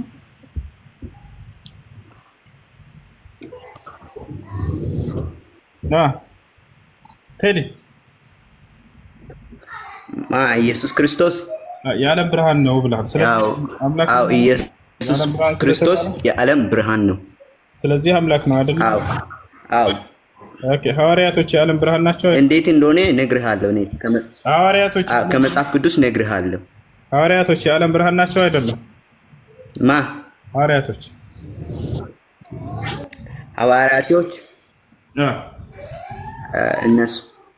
እነሱ አይ በኢየሱስ ያመነ ሁሉ የኢየሱስን መልክ ስለሚለብስ በኢየሱስ ያመኑትም የዓለም ብርሃን ናቸው። በቃ ጨለማ አይታወቅም፣ ሁላቸውም የዓለም ብርሃን ናቸው። ኢየሱስም እንዴት የዓለም ብርሃኑ እንደሆነ እነግርሃለሁ። የዓለም ብርሃን መባል ስለዚህ የአምላክነት መገለጫ አይደለም። ፍጡር ራሱ የዓለም ብርሃን ተብሏል ማለት ነው አይደለ? ፍጡር ራሱ የዓለም ብርሃን ተብሏል። ስለዚህ የዓለም ብርሃን መባል የአምላክነት ምልክት አይደለም። ጎበዝ ብቻ ኢየሱስ ክርስቶስ ተረጋጋ። ኢየሱስ የዓለም ብርሃን ከሆነ ቆይ እነግርሃለሁ። እነሱ የዓለም ብርሃን ደቀ መዛሙርቱ የዓለም ብርሃን የተባሉት ከኢየሱስን መከተል ከጀመሩ በኋላ ነው። መጀመሪያ በጨለማ ውስጥ ይኖሩ ነበር። ከዛ በኋላ ኢየሱስን መከተል ሲጀምሩ እነሱም የዓለም ብርሃን ተባሉ እና የዓለም ብርሃን የተባሉት ከኢየሱስ ጋር መሆናቸው ነው። አሁን ለምሳሌ አንድ ሰው በጨለማ ሲመላለስ በጨለማ ውስጥ አለ ይባላል። ከዛ ከጨለማ ውስጥ ሲወጣ ወደ ብርሃኑ ወጣ ይባላል። ከዛ በኋላ አንድ በብርሃን ውስጥ ሲመላለስ ዛሬ ይህ ሰውዬ ብርሃን ሆኗል ይባላል እንጂ በጨለማ ውስጥ አለ አሁንም እንደ ድሮ በጨለማ ውስጥ አለ አይባልም።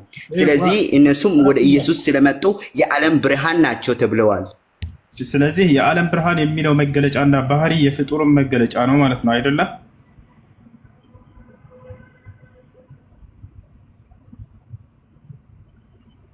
ቴዲ አይደለም። ኢየሱስ ቆይ መጀመሪያ አንድ ነገር ልንገር። ኢየሱስ ፍጹም ሰው ፍጹም አምላክ ነው። ለምሳሌ ኢየሱስ ፍጹም ሰው ፍጹም አምላክ የሆነበትን ምክንያት ፍጹም ሰው ፍጹም አምላክ ነው ኢየሱስ። አቤት መጽሐፍ ቅዱስ ላይ አቤት መጽሐፍ ቅዱስ ላይ አለ። ኢየሱስ ፍጹም ሰው ነው ፍጹም አምላክ ነው የሚልበት አለ መጽሐፍ ቅዱስ ላይ እንደሱ የሚል ጥቅስ አለ። የት ጋር ነው ያለው ማስረጃ?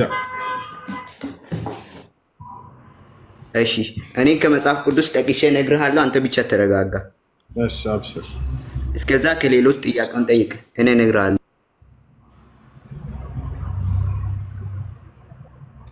ايش. السلام عليكم. وعليكم السلام ورحمة الله وبركاته. حسين عندنا تمام. الحمد لله. እሺ ትንሽ አንድ ሶስት ነሲሐ ምናምን ነገር መስጠት እንዴት ነው ይቻላል? እሺ ከላይ ያለው ልጅ ኦርቶዶክስ ነህ አይደል? አዎ። ሰላም ነው፣ እንዴት ነህ? ዛር መስገን እንዴት ነህ? አለን። ኢየሱስ ክርስቶስ አምላክ እንዳለው አስተምሯል አላስተማረም መጽሐፍ ቅዱስ ላይ? አይ እኔ ልጠይቅ ነው የገባሁት። ኮሜንት ላይ ስጽፍ ነበር እየተሳደብክ። ኢየሱስ ክርስቶስ አምላክ እንዳለው አስተምሯል አላስተማረም መጽሐፍ ቅዱስ ላይ? አንተ በምትለው አገባብ አላስተማረም። እኔ ምን አልኩኝ? አንተ የምትለው ሰውና ልክ በሰው መወለድና በሰው እናትና በሰው ልጅ አባትና ልጅ መቀዳደም ነው አንተ የምትለው። እሱ ደግሞ እሱን ቃል ስናገር ሰማህ? እንደዛ ነው። ከዚህ እከታተላለሁ፣ ስታወራ ሰማሃለሁ። የተቆራረጠ ቪዲዮ ያለው እንደዚህ ነው የምትለው። ክፈትና ያልኩበትን አሰማ። ይኸውልህ እስኪ መሐመድ ከቁርአን ላይ እኔ ሜሴንጀር ነኝ ተከተሉኝ ያለበትን ቦታ ሳይኝ። ኢየሱስ ክርስቶስ አምላክ እንዳለው አስተምሯል። መሐመድ ከቁርአን ላይ እኔ ሜሴንጀር ነኝ አም ፕሮፊት ኦፍ አላህ ፎሎው ሚ ያለበትን አሳየኝ እስኪ። ችግር የለውም እሱን ትጠይቃለህ። አሁን ይሄን ጨርስ መጀመሪያ። ኢየሱስ ክርስቶስ አምላክ እንዳለው እኔ ልጠይቅ ነው የገባሁት። አልመልስም፣ እሱን እኔ አላውቀውም፣ አልመልስም። ወላሂ ኮሜንት ላይ የተሳደበ ነበረ አያቸው አይደል? እምነታቸውን ግን መጽሐፋቸውን ላይ ማጽደቅ አይችሉም። ነብዩ ሙሐመድ ሰለላሁ ዐለይሂ ወሰለም ተናግረዋል ወይ? አዎ ተናግረዋል። አነ ነብይ ቃል በቃል እኔ ነብይ ነኝ ብለዋል። በደንብ ብለዋል። አነ ነብይ ላ ከዚብ፣ እኔ ነብይ ነኝ ላ ከዚብ፣ ይሄ ውሸት ሳይሆን እውነታ ነው ብለው ተናግረዋል። አትሳደቡ፣ ጥሩ አይደለም። እሺ እኔ ወላሂ ላዚም ምንም አይመስለኝም። ግን ለእናንተ ጥሩ አይደለም። አያችሁ፣ ይሄ ሰው አሁን እርግጠኛ አባቴ ይሆናል፣ ግን ኮሜንት ላይ እየሳቀ ይሳደባል። ከፍ በሉ እንጂ ከፍ በሉ ትንሽ። ኧረ ተው፣ የህይወት ጉዳይ ነው ሃይማኖት። ስለ መለኮት ጉዳይ የህይወት ጉዳይ ነው። አንድ ድል ነች ለሰው ልጅ የተሰጠው እዚህ ዓለም ላይ። ከሞት ካለክ በቃ ወይ የዘላለም ገሃነም ትገባለህ ወይ የዘላለም ገነት ትገባለህ። የሰው ልጅ እንዴት ነው እንዲህ አይነት ነገር እየጠበቀ ከበስተፊቱ በህይወቱ ላይ የሚቀልደው? ወደ ነቢያት መንገድ ተመለሱ። አምላክ ስለሚያዝንላቸው ነው። በነቢያት ስም አንድ ነቢይ ያስመለኳችሁ አባቶቻችሁ። አምላክ ስለሚያዝንላችሁ በመጨረሻው ዘመን ነቢዩ ሙሐመድ ሰለላሁ ዐለይሂ ወሰለም አስነሳላችሁ። እርሳቸው መጥተው ምን አሉ? እኔን አምልኩኝ አላሉ። የአብርሃምን የኢስሐቅ የያዕቁብን አምላክ እናምልክ ብለው ነው ጥሪ ያደረጉላችሁ፣ ሌላ አይደለም። የሙሴን የመሲሁን የማርያምን የገብርኤል የሚካኤልን አምላክ እናምልክ እርሱን ብቻ፣ በእርሱ ላይ ቅንጣት ሌላን አካል አናጋር አሉ። በልጃአ ቢልሐቅ ወሰደቀ ልሙርሰሊን፣ በእውነትም ሙሐመድ እውነትን ይዞላችሁ መጥቷል። ቀደምት ነቢያትን አረጋግጧል። አዎ አብርሃም ጻድቅ ነው፣ ኢስሐቅ ጻድቅ ነው፣ ያዕቆብ ጻድቅ ነው፣ ሙሴ ጻድቅ ነው፣ መሲሁ ጻድቅ ነው፣ ማርያም ጻድቅ ነች። ወደ እኔ እንመለስ። ተመልሰናለሽ። ኢየሱስ ክርስቶስ እኔ ፍጹም ሰው ፍጹም አምላክ ነኝ ያለበትን ቦታ አሳየንሽ። እሺ ከመጀመሪያው ጀምሬ ልንገርህ። ኢየሱስ ፍጹም ሰውና ፍጹም አምላክ የሆነበትን በሁለት ነገር አሳይሃለሁ። ኢየሱስ መጀመሪያ በዚህ ምድር ላይ ስጋ ለብሶ ስመላለስ እኛ ለማዳን ያንተ ማብራሪያ አይደለም፣ ጥቅስ ነው የፈለግኩት። ቆይ እኮ ልነግርህ እኮ ነው። እናንተ ለምንድን ነው እኛን ማታዳምጡት? ይሄ እኮ ነው ወደ እውነት አዳምጡ። እስቲ አንዴ፣ እኛ ስንቴ ነው እናንተን የምንሰማ? እስቲ አንዴ አዳምጡ። ጥቅስ ስጠኝ ነው ያልኩት፣ ኢየሱስ የተናገረበትን። ያንተ ማብራሪያ ጭራሽ ጥቅስ ትምህርት አይደለም። ቆይ የእናንተ ነገር እኮ እኛን ስለማታዳምጡ ነው። እኔ ስንቴ እዚህ ተቀምጬ አንተን ሰማሁ። እስቲ አንዴ መጀመሪያ ዛሬ ብቻ ስማ። እስቲ ለማዳመጥ ነው የፈለኩት እያልኩ እኮ ነው። ኢየሱስን ለማዳመጥ ነው እየጠየኩት። ልነግርህ እኮ ነው። ሁለት ሁኔታዎች ባጭሩ ልንገርህ። ኢየሱስ ፍጹም አምላክና ፍጹም ሰው የሆነበት መጀመሪያ ፍጹም ሰው መሆኑን የሚያሳየው በዚህ ምድር መመላለሱ ነው። ፍጹም አምላክ መሆኑን የሚያሳየው ደግሞ በዮሐንስ ወንጌል ውስጥ አልዓዛርን ኢየሱስ ከሞት ያነሳ ፍጹም አምላክነቱን። አሎ አዳምጥ። ኢየሱስ ክርስቶስ እኔ ፍጹም ሰው ፍጹም አምላክ ነኝ ብሏል ወይ ነው ጥያቄው? ብሏል እርሱ ተናግሯል ይሄ ወይንስ አንተ ነህ ያልክለት? ሄሎ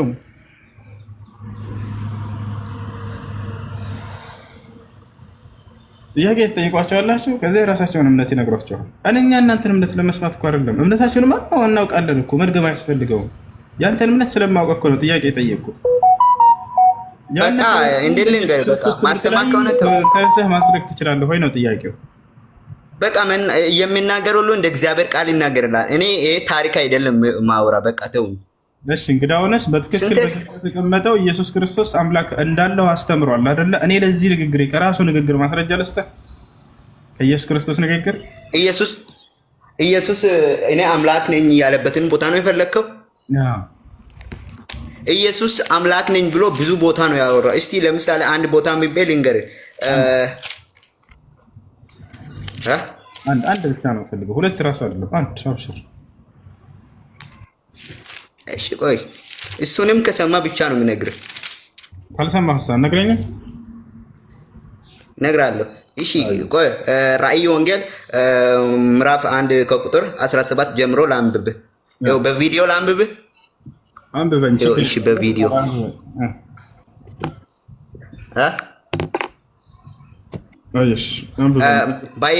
ባየሁትም ጊዜ እንደሞተ ሰው ሆኜ ከእግሩ በታች ወደቅሁ። ቀኝ እጁንም ጫነብኝ፣ እንዲህም አለኝ፣ አትፍራ፣ ፊተኛውም መጨረሻውም ሕያው እኔ ነኝ። ሞቼም ነበሩ፣ እነሆ ከዘላለም እስከ ዘላለም ድረስ ሕያው ነኝ፣ የሞትና የሲኦል መክፈቻ አለኝ ይላል። እዚህ ቦታ አምላክ መሆኑን በቃ ሁሉ ስልጣን አለ። አብ ሲናገር እንዳለ የሚወደው ልጄ ይህ ነውና እሱን ስሙት አለ በዮሐንስ ወንጌል ላይ። እሱን ስሙት ማለቱ ደግሞ ስልጣን ሙሉ እንዳለው ኢየሱስ ስልጣን ሙሉ በሰማይና በምድር ስልጣን እንደተሰጠው ያሳያል። እዚህ ቦታ አንተ መጀመሪያ እንዲህ እየተደማመጥን ብንሰማ ኖሮ ብዙ ነገር እንረዳ ነበር። ኢየሱስ አምላክ ነኝ ያለበት ቦታ ብዙ አለ። አየህ አይደለ? ነገር ግን አሁን እንደሱ ያለበትን ልታመጣ አልቻልክም። ጭራሽ እንዳውም ያመጣኸው ጥቅስ አምላክ እንዳልሆነ በግልጽ የሚያሳይ ነው። እነሆ ሙቼ ነበር አምላክ እንዳልሆነ አምላክ እንዳልሆነ የሚያሳይ ጥቅስ ነው ያመጣኸው። አመሰግናለሁ። አሁን ላስረዳ። እነሆ ሙቼ ነበር ያለው ማን ነው? ኢየሱስ አይደለ? ቆይ ኢየሱስ ነው ሞቼ ነበር እዚህ ቦታ ልል የፈለገበት ምክንያት መጀመሪያ ኢየሱስ ነገርከኝ አይደል? ጥቅሱን እኔ ደግሞ ልጠይቅህ። ነገርከኝ እኮ አዳመጥኩህ አይደል? አሁን ደግሞ እኔ ጠይቀኝ። እነሆ ሙቼ ነበር ያለው ኢየሱስ ነው አይደለ? አምላክ ይሞታል አይሞት? አምላክ ይሞታል አይሞት? ስለ ጣታችን ሞቷል። እሱ ስጋ ለብሶ ነው የሞተው። ለምን አይደለም ጥያቄ። አምላክ ይሞታል ወይንስ አይሞትም? አምላክ አይሞትም ጌታ ሰው። ስለዚህ አምላክ አይደለም ኢየሱስ ማለት ነው። ሙቼ ነበር አለ። ለምን? ቆይ መጀመሪያ ነግሬ ነበር። ኢየሱስ ፍጹም ሰውና ፍጹም አምላክ ብዬ ነግሬ ነበር እኮ። መጀመሪያ እሱን አስብ። አንድ ጥቅስ ብቻ ነው የምትይዙት እናንተ። አይደለም እንደሱ ምን መጽሐፍ ቅዱስ ላይ የለም። አልቻልክም። አምላክ ይሞታል ወይ ስለ አይሞትም አልከኝ። እውነት ነው አምላክ አይሞትም። አይሞትም። አዎ አይሞትም። ኢየሱስ ሞቷል ካልክ አምላክነቱን በቃ እርሳው። የሚሞት አምላክ የለም። ለምን ሞታን? ኢየሱስ ፍጹም ሰውም ፍጹም ሰውም ፍጹም አምላክም ነው። ኢየሱስ አንተ የወሰድከው ፍጹም አምላክነቱን ነው። እሺ አዳም ችግር የለውም። እሺ አሁን ስለዚህ አምላክ እንዳልሆነ ተረዳን። እሺ አሁን አንተ ሐሳብህ ምንድን ነው? የሞተው በስጋው እንጂ በመለኮቱ አይደለም ነው አይደል?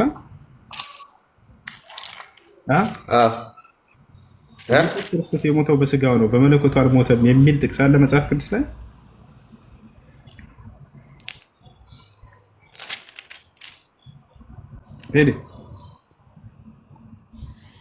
ቴዲዬ፣ ቴድነት፣ ቴዳ አለም፣ ቴዳ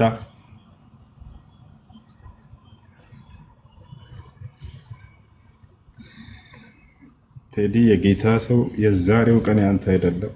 እኔ ስለ አንተ ጸልያለሁ። ግን አሜን በል። ልጆችን ጸልይ። ቆይ ለምንድን ነው የምትጸልየው? መጀመሪያ እየተደማመጥን።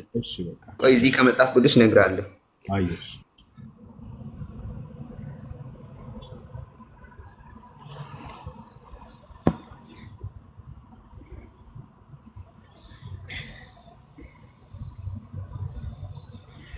እሺ ሌላ ልጆች ካላችሁ አስገባቸው። አድሚኖች ካላችሁ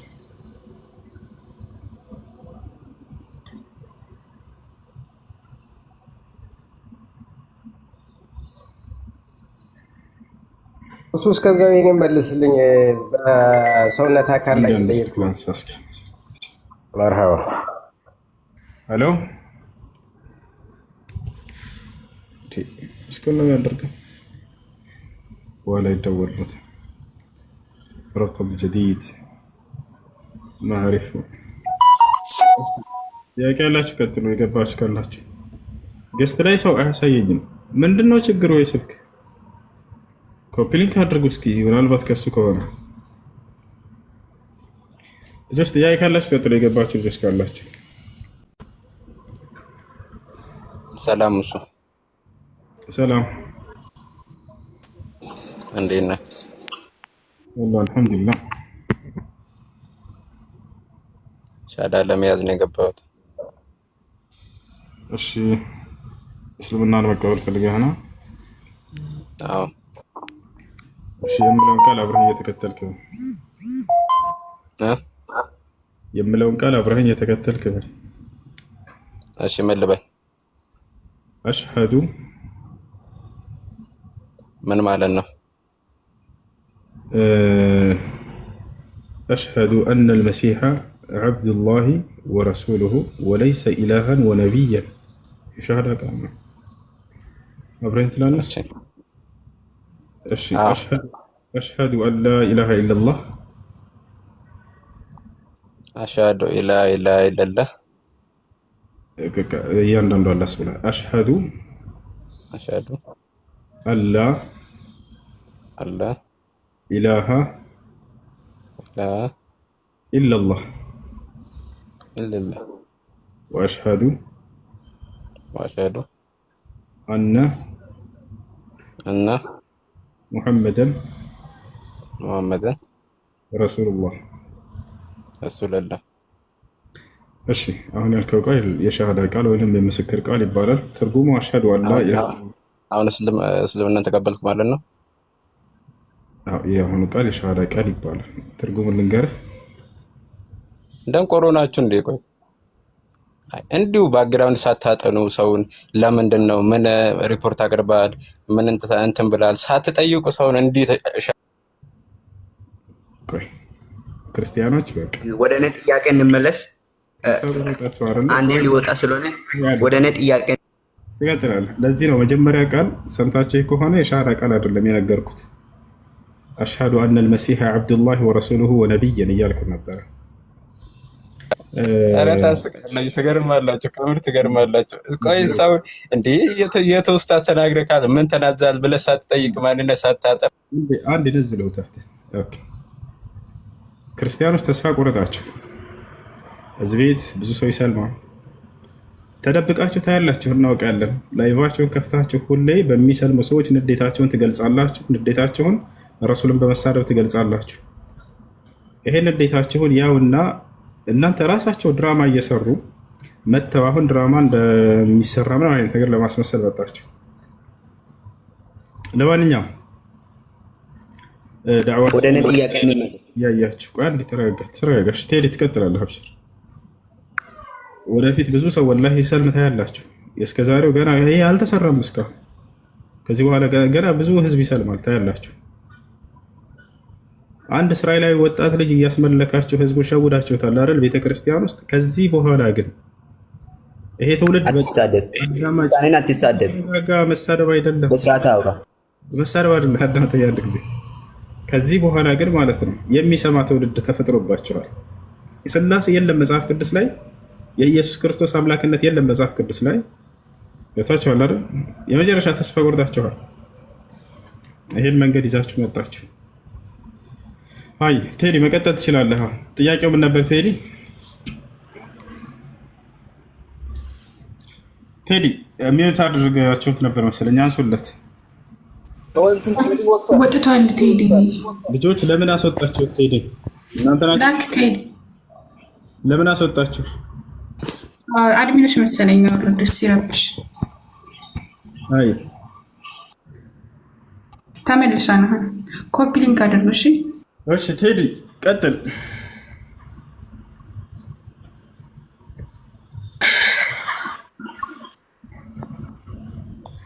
እሺ ወደ ሀሳቤ ሲገባ ቅድም ኢየሱስ እንዴት ሞተ ወይንም አምላክ እንዴት ይሞታል ላልከው እስቲ አንድ መጽሐፍ ቅዱስ ላንብብህና ወደ ሮሜ ሰዎች የሚለው ምዕራፍ 4 ከቁጥር 23 ጀምሮ ላንብብልህ 23 ጀምሮ። ስለዚህ ደግሞ ጽድቅ ሆኖ ተቆጠረ። ነገር ግን ተቆጠረለት የሚለው ቃል ስለ እርሱ ብቻ የተጻፈ አይደለም፣ ስለ እኛ ነው እንጂ ስለ በደላችን አልፎ የተሰጠው እኛን ስለ ማጽደቅ የተነሳው ጌታችን ኢየሱስ ከሙታን ባስነሳው ለምናምን ለእኛ ይቆጠርልን ዘንድ አለው። እዚህ ቦታ ላይ እየሰማኝ ነው? አዎ እየሰማሁ። ቀጥል። ጌታ ሰው ነኝ። አዎ በደሙ ዋጋ የተገዛው ነኝና በጸጋው ነው አይደል የምትኖረው አንተ? አዎ መጀመሪያ በህግ ነው፣ በብሉይ ኪዳን ዘመን በህግ ነው የሚኖሩት። አሁን ደግሞ እኔ ከጸጋው በታች ነው የምመላለሰው። በጸጋው እየተመላለስክ ያለህ ወጣት ልጅ ነህ ማለት ነው አንተ? አዎ ነኝ። እኔ ኢየሱስ በደሙ ዋጋ የገዛኝ ከጸጋው በታች የሚመላለስ ልጅ ነኝ። አየሽ፣ ቀጥልሽ። እና እዚህ ቦታ ሲያስረዳ እኛ በመጀመሪያ አብርሃም ጽድቅን ማስቆጠር አልቻሉም። በእምነት ብቻ የሚመጣውን መሲህ በማመን ብቻ ድነዋል። ነገር ግን እኛ የጸደቅነው ያ እነሱ ባመኑት ልክ ሳይሆን ኢየሱስ በመስቀል ላይ በሞተው በእርሱ አምነን ዘላለማዊ ሕይወት አግኝተናል። ኢየሱስ ፍጹም አምላክና ፍጹም ሰው ሆኖ ኢየሱስ ፍጹም አምላክና ፍጹም ሰው ነው። በፍጹም አምላክነቱ አሁንም በሰማይ በፍጹም ሰውና በፍጹም አምላክነቱ ነው አለው።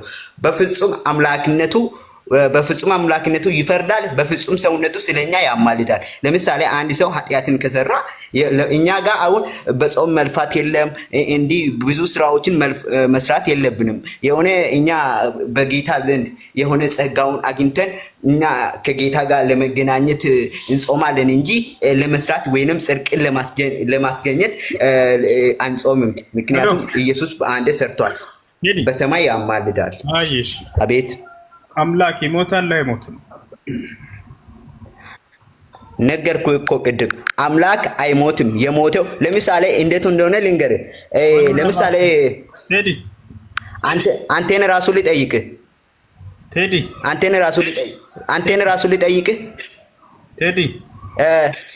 አቤት ይሞታል ወይንስ አይሞትም? አምላክ ይሞታል የሚል ጥቅስ ስጠኝና ችግር የለውም። በቃሽ፣ እንለፈው። ወደ ሌላ ጥያቄ። አምላክ ይሞታል አይሞትም? አምላክ አይሞትም። በጣም ጥሩ። እንደሱ ከሆነ እንዴት ብለህ አምላክ አይደለም ማለት ነው አይደለ? ልንገርህ፣ ኢየሱስ ፍጹም ሰው ነው ብላችሁ ነው አይደለም? ፍጡር ነው ብላችሁ አይደለም የምትወስዱት? ልጠይቅህ እንጂ ሰው ነው አይደል የምትሉት? ፍጡር ነው የምትሉት አይደል? እሺ፣ ፍጡር የሞተውን ማስነሳት፣ ሽባውን መተርተር ይችላል? እስቲ እሱን ብቻ ንገረኝ። ፍጡር የሞተውን ማንሳት ወይንም የሞተውን ከሞት ማንሳትና ከመቃብር ውስጥ አንተ ሙታና ተነስ ብሎ ሰው ፍጡር ወይንም የሞተውን ያስነሳል? እሱን ብቻ ንገረኝና እኔ ዛሬ ጉዴ ይፈላል። ምንድነው ጉዴ የሚፈላው? እስልምናን ትቀበላለህ? እንደዛ ማለት አይደለም። እስቲ እሱን ብቻ ጥያቄ መልስልኝ። ፍጡር የሞተውን ያስነሳል? አዎ ያስነሳል። ያስነሳል ብዬ ላሳይህ፣ ራስ የገዛ መጽሐፍ። እሺ፣ ፍጡር የሆነ ውሃውን ወደ ወይን ይቀይራል? ፍጡር አንድን ጨርስ እንጂ የመጀመሪያውን። አዎ ፍጡር ሙታንን ያስነሳል። ማስረጃ ለስተህ ከገዛ መጽሐፍ። አዎ ስጠኝ። መጽሐፍ ይዛል አንተ? አዎ ይዣለሁ። ከመጽሐፍ እያነበብኩ እኮ ነው። አብሽር።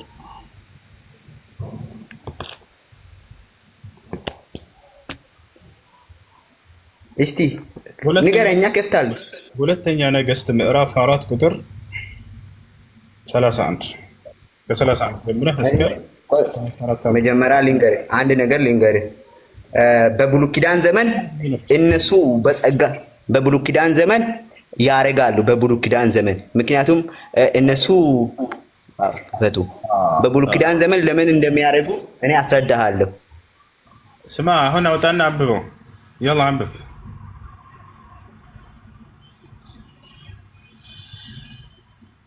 ያውና ሙታንን ያስነሱ ሰዎች አሉ። የለም ብሎ ነበረ። ልክ ሲኖርበት ጊዜ ምን አለ? የሚያስነሱ ሰዎች አሉ። ማን ነው ትልቅ ላይ ያደረጋችሁት? እኔ ምንም አይታየኝም እኮ ገስት ላይ ምናምን ማን እንዳለ ስማቸው አይታየኝም። እኔ ነኝ። እሺ ያውና አሁን እዚህ ጋር ሙታንን ያስነሱ ሰዎች አሉ ወይ ብላችሁ ብዙ ጊዜ ትጠይቃላችሁ። ክርስቶስን አምላክ ለማድረግ የሚገርማችሁ ከሰዎች ጋር ያወዳድሩታል። ሰው እንደሆነ ያውቃሉ እኮ። የምን ሰዎች ማን ናቸው? እና ተመልከትሽ፣ ያው ሙታንን ያስነሳ ሰው አሁን ልናሳይህ ነው ባጭሩ። ኤልሳዕም ወደ ቤት መጀመሪያ የሕግ ዘመንና የጸጋ ዘመንን ለይተህ ይወቅ። ና ያውና ጉድህ ሊፈላ ነው፣ ጉድህ ሊፈላ ነው ብለሃል። አሁን ጉድህ ሊፈላ ነው። እና ያውና አንተ ራስህ ጉድ መጀመሪያ እኔን አዳምጥ። ትስቃለህ እንዴ? መጀመሪያ እኔን አዳምጠኝ። እሺ ጥቅስን አንብበው አንድ ጊዜ እና ሙታንን ያስነሳ ሰው ልናሳይህ ነው። አንብበው። አላንብብም። መጀመሪያ የብሉይ ኪዳን ዘመን ወይንም የሕግ ዘመንና የጸጋን ዘመን ለይተህ ይወቅ።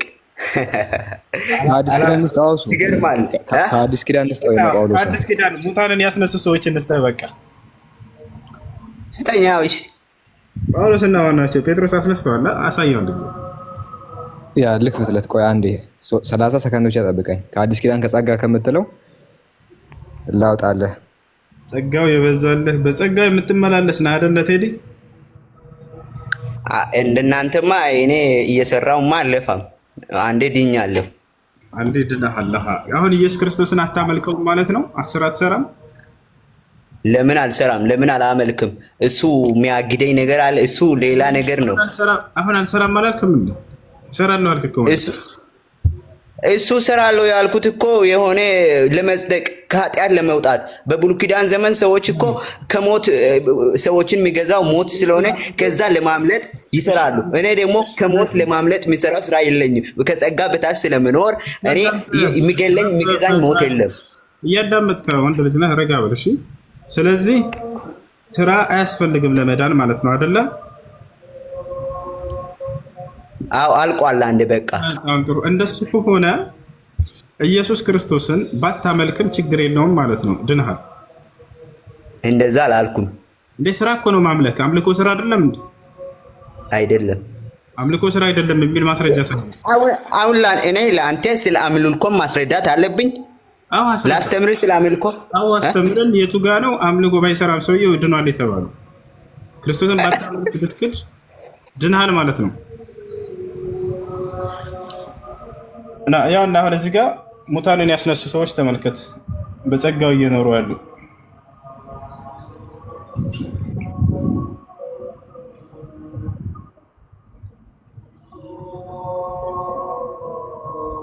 ይታይሃል። ማን ነው ስምህ? ቴዲ። አንዲት ሴት ይናገራል መጽሐፍ ቅዱስ። ሁላችሁም ያን ጊዜም ታማ ሞተችና በደኗን አጥቦ በሰገነት አስተኛት ይላል። ስለ አንዲት ሙታን ሴትዮ ነው የሚናገረው። ሞተች፣ በደኗን አጥበው ሬሳዋን በሰገነት አስተኛት። ከዛ ጴጥሮስ ተነስተው አብሯቸው ሄደ። በደረሰም ጊዜ በሰገነት አወጡት። ባልቴቶችም ሁሉ ወደ እርሱ መጥተው በፊቱ ቆሙ፣ ያለቅሱም ነበር። ዶርቃስም በሕይወት ሳለች የሰራችውን ቀሚሱንና መጎናጸፊያውንም አሳዩት ይላል። ጴጥሮስም ሁሉን ካስወጣ በኋላ ተንበርክኮ ጸለየ። ወደ በደኗን መለስ ብሎ ጣቢያ ሆይ ተነሽ አላት። እርሷም ዓይኖቿን ገለጠች ይላል። ተነሽ አላት። ጣቢታ ሆይ ተነሽ አለ። ማን ያለው? ጴጥሮስ። እርሷም ዓይኖቿን ገለጠች። ያን ጊዜም ጴጥሮስን አየችው። ተመለስ ቴዲ መልሱት። አንዳችሁ ቴዲ መልሱት። ተነሺ ብሎ የሞተችውን ሬሳ ከሙታን በኩል ጴጥሮስ ጣቢታን ሲያስነሳ የሐዋርያት ሥራ ምዕራፍ 9 ቁጥር 37 ላይ ይናገራል። በአዲስ ኪዳን ከብሉይ ኪዳን ስናመጣ አልቀበልም ነበር ያለው። ይኸው በአዲስ ኪዳን ላይ ጴጥሮስ እና ጳውሎስ የሞተውን ሲያስነሱ ነበረ። ኢየሱስ ጸልየዋል፣ ጴጥሮስም ጸልየዋል። ሁለቱም ስለሰማኝ አወኩን ያለው ጸልዮ ነው ያስነሳው አልዓዛርን። ይሄኛውን ደግሞ ጸልዮ ነው ያስነሳው። ይኸው እሱ አሳይተናል። ልጁ አምልጧል። ትልቁ ላይ ሆነ ወጥቷል መሰለኛ። ቴዲ ልመልስልህ። እኔ ኔትወርክ አስወጥቶት ይሆናል። ምንድነው ጥያቄ? እንትን ቴዲ ወጥቷል። ያው እኔ አንድ ጥያቄ አለኝ። እሺ ክርስቲያኖች ካሉ ይቀደሙ እነሱ። ክርስቲያን ነህ? አዎ ክርስቲያን ነኝ። እሺ ጥያቄው ምንድን ነው? ጥያቄው አሁን ልጁ ያወራ ያለው ያው በኢየሱስ ክርስቶስ ወይም በእግዚአብሔር ስም ያው ከኔ የበለጠውን ነገር ማድረግ ትችላላችሁ ተብሏል እኮ። ስለዚህ ከሙታን ማን አስነሳ ማን ሞታ እሱ አይደለም እኮ እኛ ያመንነው ኢየሱስ ክርስቶስ ስለኛ የከፈለልን ዋጋ ነው እንጂ ማን ከሞታ አስነሳ ማን ከሌን ገደለ ሳይሆን እኛ ኢየሱስ ክርስቶስ ስለኛ የከፈለውን ዋጋ ነው እኛ የምናመልከው። ሚውት አድርግና ከቴዲ ጋር አሁን ብዙ ታምራት ይሰራል። አንዴ ቆይ አንዴ ሀሳቡን ስላልተረዳ አንጾኪያ ባህሩ በሁለት ተከፍሏል አይደል? አንጾኪያ ብዙ ታምራት ይሰሩ ሰዎች አሉ። አንጾኪያ ታዳምጣለህ ወይስ ታች ላድርግህ? አዳምጥ። ቴዲ ናግባና ጉዴ ይፈላል ብሎ ስለተናገረ መጀመሪያ ከእሱ ጋር እንስማማ። ተመለስና እነዚህ የሞቱ ሰዎችን ሲቀሰቅሱ መጽሐፍ ቅዱስ ላይ በግልጽ ተጽፈዋል። የሞተውን የቀሰቀሰ ማንም የለም አለ። ከአዲስ ኪዳን ከብሉይ ኪዳን አሉ ብሎ አምኗል። ብሉይ ኪዳን ላይ እነ ኤልሳ የሞተውን የሱነማይቱን ልጅ ከሙታን በኩል አስነስተዋል። ኖ እሱ እኮ ብሉይ ኪዳን ላይ ነው ሰዎች ይችላሉ አለ። አዲስ ኪዳን ላይ ግን የለም አለ የሞተውን ያስነሳ። ስለዚህ የምር የሞተውን ያስነሳ አለ ወይስ የለም የሚለው መጀመሪያ ከሱ ጋር እንስማማና ወደ እናንተ ጥያቄ እንመጣለን። ስለዚህ ቴዲ ግባና እነ ጴጥሮስ እና ጳውሎስ የሞተውን ሲያስነሱ እናያለን። የቴዲን እኔ ልመልስላችሁ ከፈለጋችሁ። ኦኬ፣ እንደ ቴዲ ነው የምታምነው አንተ? ያለ የቴዲ የምንከራከረው በመጽሐፍ ቅዱስ ነው አይደለ? መጽሐፍ ቅዱስ ላይ ባለ እውነት የቴዲን ልመልስ ስትል የቴዲን አቋም ይዘሃል አንተ? ያለ ስማኝ፣ እኔ እንደ ክርስቲያን የመጽሐፍ ቅዱስን አቋም ነው የምነግርህ። ለምሳሌ የቴዲን ልመልስ የምትለው የቴዲን አቋም አለ ወይ ነው አንተ? የቴዲን አቋም ትደግፋለህ? ቆይ የቴዲን አቋም ደግፈው ነው የምትመልሰው ወይስ እሱ ተሳስቷል? እሱን ልመልስልህ ነው። ተሳስቷል። አንዴ ቆይ የቴዲ አቋም ላይ መቀጠል የምትፈልግ ከሆነ ቶክ አንዴ ስማ። የቴዲ አቋም ላይ የምትቀጥል ከሆነ ቴዲ ምንድነው የሚያምነው ነው? ቴዲ የሚያምነው በብሉይ ኪዳን ሰዎች ያሉት ሙታን አስነስተዋል። በአዲስ ኪዳን ላይ እንዲህ ያለ ነገር ግን አልተሰራም ነው ያለው። ይሄን ትደግፋለህ ወይስ ተሳስቷል ብለህ ነው የምትቀጥለው? እሱ ተሳስቷል። ይኸውልህ አሁን መሳሳትን ስታነሳ ይኸውልህ ለምሳሌ አሁን እናንተ የሙስሊም መምህራን አላችሁ አይደል? እዚህ ውስጥ ለምሳሌ ማን ተሳስቶ ከሆነ በቃ እንደዛ ይቻላል ወጥቶ ሲናገር አንዳንድ ጊዜ እኮ የአቋም ልዩነትም ታመጣለህ እኮ። የአቋም ልዩነቱ የሚመጣ ግን ካረዳድ ነው እንጂ ከልዩነት አይደለም። ለምሳሌ መጽሐፍ ቅዱስን እሱ የተረዳበት ወይ ሊሆን ይችላል። የነ ጴጥሮስን የነ ምናምን ታሪክ አንስታችኋል፣ ትክክለኛ የሆነ ታሪክ። ግን መነሻ ሀሳብ ላይ አሁን መከራከሪያውን ፖይንት ስታነሱ ስለ አሁን መጀመሪያ ያነሳበትን እየሰማው ስለሆነ ነው። አምላክ ይሞታል አይሞትም ምናምን እሱ ሳቤ ከየት መጣ የሚለውን ነው ከማሰብ መልሱ የሚጀምረው ማለት ነው። እና ፊት ለፊት ኮንፍሮንቴሽን አይደለም። ለምሳሌ መጽሐፍ ቅዱስን እንደ ክርስቲያን በምንድን ነው የምታምኑት ካልክ መጽሐፍ ቅዱስ ላይ ፊደል ይገላል ይላል፣ ህይወትን የሚሰጥ መንፈስ ነው ይላል። ስለዚህ አንድ ሰው መጥቶ የተካፈለው መንፈስ ሳይኖር በፊደል ብቻ ሊከራከር አይችልም። ለምሳሌ እናንተ ስለ ነብዩ መሐመድ ስታነሱ የተካፈላችሁት በውስጣችሁ ህይወታችሁን እስክትሰጡ የምትከራከሩበት መንፈስ አለ። ስለዚህ ያንን መንፈስ ሳያገኝ ሰው የሆነ ነገር ሊያረግ አይችልም። ስለዚህ አንተም አቋም ይዘህ እያወራ ያለው በተካፈልከው መንፈስ ሳይሆን በተጻፈ ፊደል ነው። እኛ ደግሞ እንደ ክርስቲያን ምን ታምናለህ ካልክ የሚገለጠው መገለጦች የተጻፉት የሚያበራ መንፈስ ቅዱስ ነው ብለን ነው ምናምን። ገብቶሃል አይደለ? ስለዚህ ሰው በመንፈስ ነው የሚረዳው እንጂ መጽሐፍን ስላነበበ ብቻ ቆሞ ይከራከራል ማለት አይደለም። ለምሳሌ ስለ ኢየሱስ አምላክነትና ፍጡርነት አንስታል። መጽሐፍ ቅዱስ ፍጹም ሰው ፍጹም አምላክ ብሎ ነው የሚናገረው። እኛ ምናምን የቱ ጋር ቴዲ አንዴ አሁን በቃ ከዚህ ጋር እንቀጥልና እኛ ምንም ያደረግነው ነገር የለም፣ በግልጽ የተጻፈውን ነገር ነው ያነበብነው። እንደዛ አይደለም የምትሉ ከሆነ ሐሳባችሁን ገብታችሁ እንድታካፍሉ እንገልጻለን። መጽሐፍ ቅዱስ ኢየሱስ ፍጹም ሰው ፍጹም አምላክ ነው ይላል? እንደዛ የሚል ነገር አለ?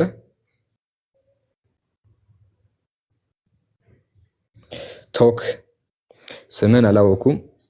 ቶክቶቲክ ነው የሚለው መጽሐፍ ቅዱስ ላይ ኢየሱስ ፍጹም ሰው ፍጹም አምላክ የሚል ነገር ተጽፏል ነው ያለው። ቃል በቃል ነው እንደዛ ያልከው። ስለዚህ እንደዚህ ተብሎ የተጻፈበት አንድ ቦታ አንድ ከዘፍጥረት እስከ ዮሐንስ ራእይ ድረስ የትኛው መጽሐፍ ገልጠህ እንደዚህ ተብሎ የተጻፈበትን ቦታ አምጣ። ኦኬ፣ አንድም ቦታ ልታመጣ አይችልም። በእርግጠኝነት ልንገርህ አታመጣም። ስለዚህ ያሌለ ነገር ነው የምታወራው ነው። እኛ መጽሐፋችሁ ላይ በግልጽ የተጻፈውን ነገር ነው የምናነበው። መጽሐፋችሁ ስለ ኢየሱስ ክርስቶስ ሲናገር እርሱ ፍጡር እንደሆነ ያወራል። ሕይወት የተቀበለ ፍጡር ነው። እርሱ መልእክተኛ እንደሆነ ይናገራል። ወደ እስራኤል ልጆች የተላከ እንደሆነ ይናገራል። ነቢይ እንደሆነ ይናገራል። ሰው እንደሆነ ይናገራል። አንድም ቦታ ግን ፍጹም አምላክ ብሎ አልገለጸውም።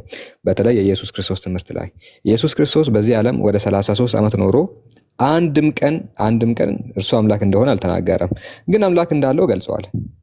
ወደ ሰማይ ሲሄድ እንደማንኛችንም እዚህ ውስጥ ያለው 3000 ሰው ብዙ ሰው አምላክ አለው አይደል? አምላክ አላቸው አይደል? የራሳቸው አምላክ። ኢየሱስም ልክ እንደናንተ አምላክ አለው። ልክ እንደናንተ የሚገዛው ጌታ አለው። ልክ እንደናንተ የሚፈራው አምላክ አለው። ልክ እንደናንተ ፈጣሪ አለው። ይሄንን ነው አምልኩ የሚሉን። እኛ እናመልክም። እኛ የምናመልከው የኢየሱስን ጌታ አላህ Subhanahu Wa Ta'ala ነው። የኢየሱስን ፈጣሪ አላህን ብቻ ነው የምናመልከው እንጂ እንደኔ አምላክ ያለውን የዮሐንስ ወንጌል ምዕራፍ 20 ቁጥር 17 ምንድነው የሚለው? ኢየሱስ ወደ ሰማይ ሲሄድ ተናግሮት ሄደው ንግግር አለ አይደለ? ዮሐንስ ወንጌል ምዕራፍ 20 ላይ ኢየሱስም አለ አትንኪኝ ገና ወደ አባቴ አላረኩምና ነገር ግን ወደ ወንድሞቼ ሄጂና ወደ አባቴና ወደ አባታችሁ ወደ አምላኬና ወደ አምላካችሁ አርጋለሁ ብለሽ ንገሪያቸው አለ። ስለዚህ እኔ የምሄደው ወደ አባቴና ወደ አባታችሁ ነው፣ ወደ አምላኬና ወደ አምላካችሁ ነው። አምላክ አለኝ ወደ አምላኬ ሊሄድ ነው ብሎ ነው የሄደው። ስለዚህ እኛ ያንን ነው የምናመልከው ነው የኢየሱስን አምላክ እንጂ እርሱ ራሱ ክርስቶስን አናመልክም። ይሄ ትልቅ ነውር ነው። ነቢያት ያመለኩት የኢየሱስን ፈጣሪ ኢየሱስን ያስገኘውን እንጂ የተገኘውን ፍጡር ክርስቶስ ኢየሱስን በፍጹም አይደለም። ሁላችሁም ማምለክ ያለባችሁ ኢየሱስን ሳይሆን ኢየሱስን የፈጠረውን የነቢ መሐመድን ጌታ አላህን እንጂ ነቢያትን አይደለም። ከነቢያት መካከል ማንም ሊመለክ አይገባም። እሺ ይሄን ይመስላል። ቴጉ ከላይ ያለሽው ጥያቄ ያለው ሰው አለ? ሰላም፣ እንዴት ናችሁ? ሰላም ነው። እግዚአብሔር ይመስገን። ጥያቄ ያለሽ እስልምና ላይ? አንደኛ አላስጨረስከኝም። ስክሪፕቸር ላወጣልህ ስል ይኸውልህ ለመጨረሻ አንድ ነገር የምናግራችሁ ሰው እንዲያስረዳችሁ ድል ስጥ። ጥያቄ አለ? ልመልስልህ ስል አንተ አውርተህ ጨረስከው። ምንም ያወራው ነገር የለም። ፖዝ ነበርክ። ምን መሰለህ አሁን አወራ እየመጣሁልህ እያለ ዘጋጋኸው መንገዱን። እኔ የምጠይቅህ ነገር ሆነ ያወራው ነገር እኮ ለኛ የቲክቶክ ህግ ላይ ፖዝ ሆነ ካወራ ፖዝ ሆነ ያወራው ሰው ማንም አይሰማም ማለት ድምጽ ጀመረ። እንደ ክርስቲያን አሁን የጠየቀውን ጥያቄ ስለሚመለከተኝ እየመለስኩልህ ነው። ወገናችን ከላይ ያለ ጥያቄ ካለ ጠይቅና ውረድ እኮ። ይኸውልህ የጠየቀውን አንደኛ ህዝብ እያወዛገብክ ስለሆነ ነው። ከመጽሐፍ ቅዱስ የለም ያለውን ልመልስልህ ከመጽሐፍ ቅዱስ ና እንደዛ ከሆነ ልጠይቅህ። ኢየሱስ ፍጹም ሰው ፍጹም አምላክ ነው? አዎ ነው። ላሳየህ በደንብ ስክሪፕቸር አሳየህ። ፊደል ነው እየገደለ ያለው ያልኩት እኮ ለዛ እኮ። ጥቅስ ስጠኝ። እሺ ይኸውልህ ጥቅሱን ላብራራልህ እሰጥሃለሁ። ጥቅስ መጀመሪያ ጥቅሱን እሰጥሃለሁ። ጥቀሳው። የትኛው መጽሐፍ ልክፈት? የፈጠነ አየር ላይ የፈጠነ ኢየሱስ ፍጹም ሰው ፍጹም አምላክ ነው የሚል ነገር ሁላችሁም አማርኛ የምታነቡ ሰዎች በደንብ ተመልከቱ። ኢየሱስ ፍጹም ሰው ፍጹም አምላክ ነው የሚል ነገር ተጽፎ ይገኛል አለ። የምር ይገኛል? እስኪ እንጠብቀው። ይኸው ለመክፈት በጣም ዝግጁ ነኝ። ፍጹም ሰው ፍጹም አምላክ የሚል ነገር መጽሐፉ ላይ አለ ነው ያለው። የለም። አፍጠነው ቶክ 2800 ሰዎች ሳለህን ፎሎ አድርጉት። ባረከላሁ ፊኩም። ልመልስልህ በደንብ ስማኝ። ሰማይና ምድርን የፈጠረ ማን ነው ብለህ ነው የምታምነው? አንድ ጥቅስ ስጠኝ። ኢየሱስ ፍጹም ሰው ፍጹም አምላክ ነው የሚለው መልስልኝ። ጥያቄውን አትቀይረው። አልሰማህም። ኢየሱስ ፍጹም ሰው ፍጹም አምላክ ነው የሚለውን ጥቅስ ስጠኝ። አላሳልፍም ወደ ሌላ እንድጠይቅ አልፈቅድልህም። ኢየሱስ ፍጹም ሰው ፍጹም አምላክ ነው የሚለውን እስካላመጣህ ድረስ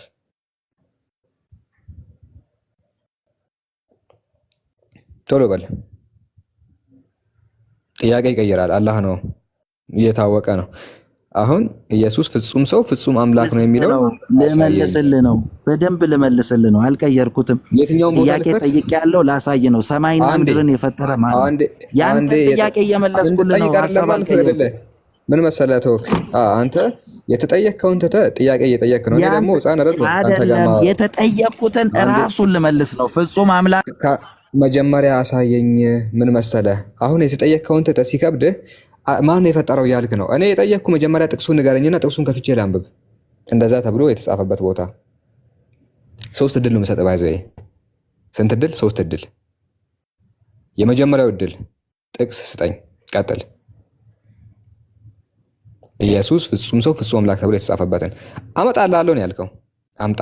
አንድ እድል ተጠቅመሃል። ቶሎ በል የፈጠነ በደንብ አሳምኜ መልስልሃለሁ። በደንብ አሁን የጠየቅኩ የነላልኩን በደንብ ሰትስፋይ አድርጌ መልስልሃለሁ። ጥያቄ ልጠይቅ። ፍጹም ሰው ፍጹም አምላክ ነው አይደል የፈለከው? ፍጹም ሰው ፍጹም አምላክ ነው አይደል የፈለከው? የቱ ጋር ነው እንደዛ ተብሎ የተጻፈው? ልመልስልህ ነው እኮ እኔን ስማኛ። አንተ የቱ ጋር ነው ስለተከራከርኩ አሁን እኮ እንደተጣላ ሰው ወንድም ጸብ እንደተጣላ ሰው እኮ ነው እየሆንክ ያለው። እኔ እኮ በዲፕሎማሲ እያወራሁ ነው። ተረጋግተህ ካወራክ ልነግርህ ነው። መልስልኝ። የፈለከው ፍጹም ሰው ፍጹም አምላክ የሚል ነው አይደለ? አንዴ ተረጋግቼ ነው የማወራው። ፍጹም ሰው ፍጹም አምላክ ነው አይደል? የትኛው መጽሐፍ ልክፈት? ፍጹም ሰው ፍጹም አምላክ የሚለውን አሁን እኮ ለራስህ ነው እየሰማህ ያለው፣ እኔን እየሰማኸኝ አይደል? የትኛውን መጽሐፍ ልክፈት? የትኛውን ልክፈት? ላስከፍትህ ነው። ይሄንን መልስልኝ መጀመሪያ። ቶሎ ንገረኝ፣ መጀመሪያ ንገረኝና ጥቅሱ ላይ ነው የምናወራው። አሎ ይሰማል? ፍጹም ሰው ፍጹም አምላክ፣ ፍጹም ሰው ፍጹም አምላክ ነው አይደል የፈለከው? አይደለ? አታ ይሰማል? መልስልኝ። አዎ ወይ አይደለም በለ መልስልኝ። ታክቶክ ፍጹም ሰው ፍጹም አምላክ የሚለውን እንዳስረዳህ ነው አይደለ? በደንብ አንድ ቆይ አዳምጥ። ይኸውልህ ለተናገርከው ንግግር ጥቅስ ነው እየጠየቀ ያለው። ኢየሱስ ክርስቶስ ፍጹም ሰው ፍጹም ገባኝ እኮ። ይኸውልህ ለምሳሌ እናንተም እኮ የእናንተ መምህራን እኮ የቁርአናችሁን ስታስተምሩ እኮ ታብራሩታላችሁ አይደለ? ለህዝባችሁ ታብራሩታላችሁ። ሰሞኑን አሁን ለምሳሌ አይቻለሁ፣ ቶይሌትም ውዱ ስታረጉ ምንም አለው ስርዓት ተብሎ ታስተምራላችሁ አይደለ? ልክ እንደዛ እንደምታብራሩት የኛን መጽሐፍ ቅዱስ ደግሞ ልነግር ነው በደንብ በዲቴል የምትፈልገው። የጠየቀውን ጥያቄ እንድመልስለት የጠየቅኩትን በደንብ እንዲረዳ ስለፈለኩ ነው። ጥቅስ ስጥና ታብራራለህ። ችግር የለም። ጥቅሱን ስጠውና ከዛ ታብራራለህ። ኢየሱስ ክርስቶስ ፍጹም ሰው ፍጹም አምላክ ነው የተባለበትን ጥቅስ ነው። አይሰማም? ሁለት እድል አባክነሃል። የኔ አንድ የሁሱን አንድ አይሰማም። አንድ ነው የሚቀረው። ይሰማል? ጥቅስ ስጠኝ። አንገቴን ብሎክ አለ። አውራ ጥቅስ አምጣ አለሽ። ቤትሽ ናሽ። አይሰማም? የኔን ድምፅ የእናንተ ድምፅ አይመጣም። ቶክ እባክህ ጥቅስ ስጠኝ እባክህ።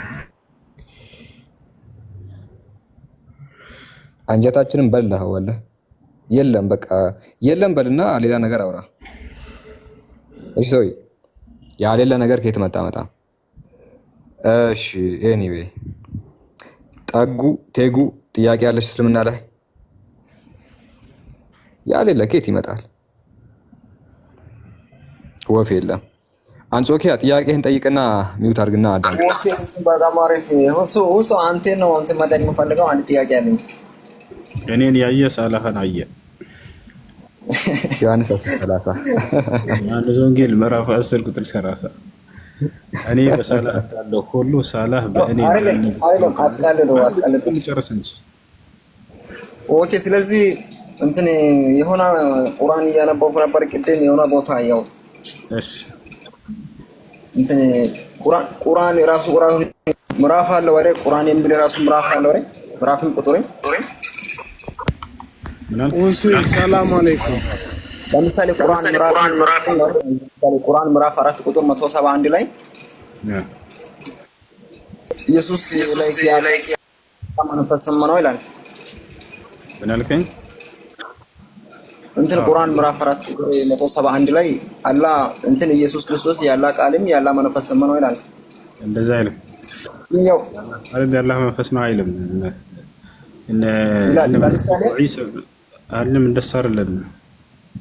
إنما المسيح عيسى رسول الله የማርያም ልጅ መሲሁ እርሱ የአላህ መልእክተኛ ነው ብሎ ከገለጸ በኋላ ወከሊመቱሁ አልቃሃ ኢላ መርየም ወደ መርየም የጣላት የሆን ቃሉ ይላል። የጣላት ይላል። ስለ ቃሉ ነው እየተናገረ ያለው። ቃልም መንፈስም ይላል። ያው እኮ ይኸው ከእርሱ የሆነ መንፈስ ይላል እንጂ የአላህ መንፈስ አይደለም የሚለው። እሺ ቃሉም ከእርሱ የሆነው መንፈስም ብቻ ነው። ያው መንፈሱ ማን ነው? ለሰግድ ነው እንትን በለው። ለምሳሌ ኢየሱስ ክርስቶስ እኔ አስረዳዋለሁ። አንጾኪያ ቆይ አንተ ቁርአን አታስረዳኝ። አንጾኪያ ጥያቄ ጠይቀሃል። አዳምጠው። ስለማታውቀው የቁርአን አንቀጽ አታብራራም። እሺ ቁርአን ላይ ኢየሱስ ከማታውቀው ከምትል ከቻልክ አስረዳ፣ ካልቻልክ ዝም ብለህ ስታዳምጥ አይደል እንደ ማስረዳው አዳምጥ መጀመሪያ። እሺ ቁርአኑ ይኸውና እዚህ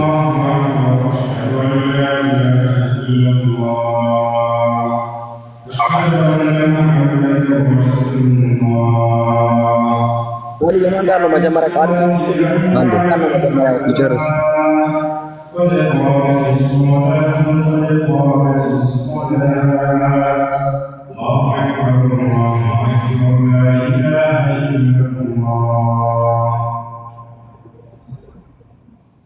ኦኬ እሺ ጨርሰዋል። እሺ ኢየሱስ ቃልና መንፈስ ተብሏል ይላል ቁርአን ነው ያልከው አይልም። አንድም ቦታ እንደዛ አይልም። እሺ አንሶኪያ በደንብ የጠቀስከው ሱረቱል ኒሳ ምዕራፍ 471 ነው። አንዴ ይቅርታ አድርጉልኝ፣ አንዴ ጥያቄ ልጠይቅ ፕሊዝ። ሐኪሚ እሺ እያሰገደ ነው። ፕሊዝ ጣልቃ ትግባ። ኦኬ ሰው እያወራ ነውር ነው። ጣልቃ ትግባ። ምንድነው የሚለው? ያ አህለል ኪታብ ላ ተግሉ ፊ ዲኒኩም ወላ ተቁሉ ዐለላሂ ኢለል ሐቅ ኢነመል መሲሑ ዒሳ ኢብኑ መርየም ረሱሉላህ አማርኛውን አንብታች አትታገስም። ሰውዬ መታገስ ማችል ከሆነ ታች ነው ማረገህ። እሺ ከዛ 2000 ሰዎች መሃል ተቀምጠህ ታብ ታረጋለህ። ወከሊመቱ አልቃሃ ኢላ መርየም ሩሁን ሚንሁ ይላል። ምንድነው? እናንተ የመጽሐፍ ሰዎች ሆይ ከሆነ አስወጣኝ፣ ካልቻልክ አስወጣኝ። ምንድነው ታረጋለህ? አታዳምጥም? ምን አይነቱ ነው? በፈጣሪ እናንተ የመጽሐፍ ሰዎች ሆይ በሃይማኖታችሁ ወሰን አትለፉ፣ በአላህም ላይ እውነትን እንጂ አትናገሩ። የማርያም ልጅ አልመሲህ የአላህ መልእክተኛ ወደ ማርያም የጠራት የይሁን ቃሉም ከእርሱ የሆነ መንፈስን ብቻ ነው ይላል። የይሁን ቃሉ ነው ይላል። ምን ለማለት ፈልጎ ነው? ይሄንን ቁርአን ራሱ ይናገራል። በሱረቱ አሊ ኢምራን ምዕራፍ 3 ቁጥር 59 ላይ ኢነ መተለ ዒሳ እንደላሂ ከመተሊ አደም خلقه من تراب ثم قال له كن فيكون ይላል። አላህ ዘንድ የኢሳ ምሳሌ እንደ አዳም ብጤ ነው። ከአፈር ፈጠረው ማንን? አዳምን። ከዚያም ሆነም የይሁን ቃሉ ነው። እዛ ጋር ኢሳ ቃል ነው እያለ ሳይሆን በይሁንታ ቃል የተፈጠረ ነው ማለቱ ነው። ኦኬ ቁርአን በተደጋጋሚ ይህንን ይናገራል። ስለዚህ ኢየሱስ ክርስቶስ በይሁንታ ቃል የተፈጠረ ፍጡር እንጂ የአላህ ቃል አይደለም ነው። ይህንን በተመለከተ ሊቃውንቶቻችን ምን ይላሉ? ተፍሲር አልቁርአን አዚም ላይ በግልጽ ያስቀመጡት ነገር አለ። ምንድነው? ወቃል አብዱረዛቅ አን ሙዕመር አን ቀታዳ ወከሊመቱ አልቃሃ ኢላ መርየም ወሩሁን ሚንሁ ሲል ምዕራፍ 471ኛ ላይ ሁወ ቀውሉሁ ኩን ፈየኩን ኩን ፈየኩን የሚለው ቃል ነው። አላህ ሱብሓነሁ ወተዓላ ሰማይ ምድርን ሲፈጥር መዶሻ ይዞ አይደለም የፈጠረው፣ ሁን በሚለው ቃል ነው የፈጠረው። አላህ አዳምንም ሲፈጥረው የሆነ እንደዛ ሰው የፈጠረው ከአፈር ካዘጋጀው በኋላ ሰው ሁን አለው። አፈሩ ከዛ በኋላ ሰው ሆነ። አምላክ በይሁንታ ቃል ይፈጥራል። ኢየሱስን በይሁንታ ቃል ይናገራል።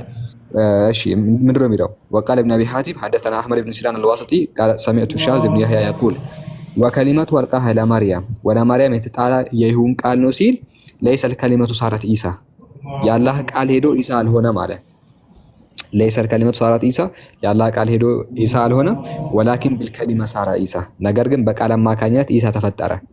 በቃል አማካኝነት አዳም ተፈጥሯል። በቃል አማካኝነት ሰማይና ምድር ተፈጥሯል። እዛ ቦታ ላይ የሚናገረው ኢየሱስ በይሁንታ ቃል አማካኝነት መፈጠሩን እንጂ ኢየሱስ ራሱ ያላህ ቃል መሆኑን በፍጹም አይደለም። ይሄን ይመስላል። ዲባንክድ ሌላ ጥያቄ አለ? ስለዚህ አሁን አስረዳው። ምንም እንኮ ያልከው ነገር ምንም አልገባኝም። ግን እዛ ጋር ያለው ምንድነው የሚለው? ያላህ እንትን የሆነው ቃልም መንፈሱ ብቻ ነው። መንፈሱ ብቻ ማለት ነው ያላህ ቃል ራሱ መንፈሱ ያው ሰው ሆኖ ስለተገለጠ ዮሐንስ ተናገረ።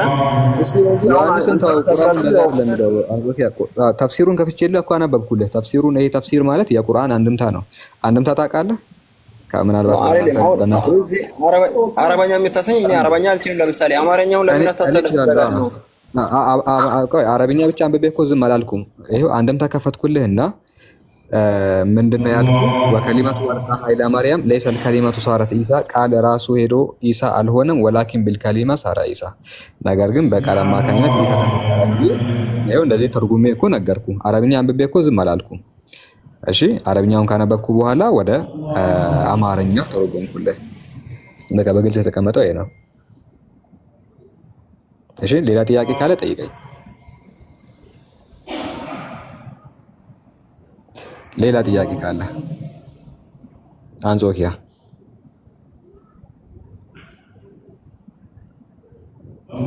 እሺ እንደዚህ ተርጉሜ በደንብ አላስረዳም እኮ እዚህ ጋር በደንብ አላስረዳም። እሱ ድጋሚ አንብብና አስረዳ።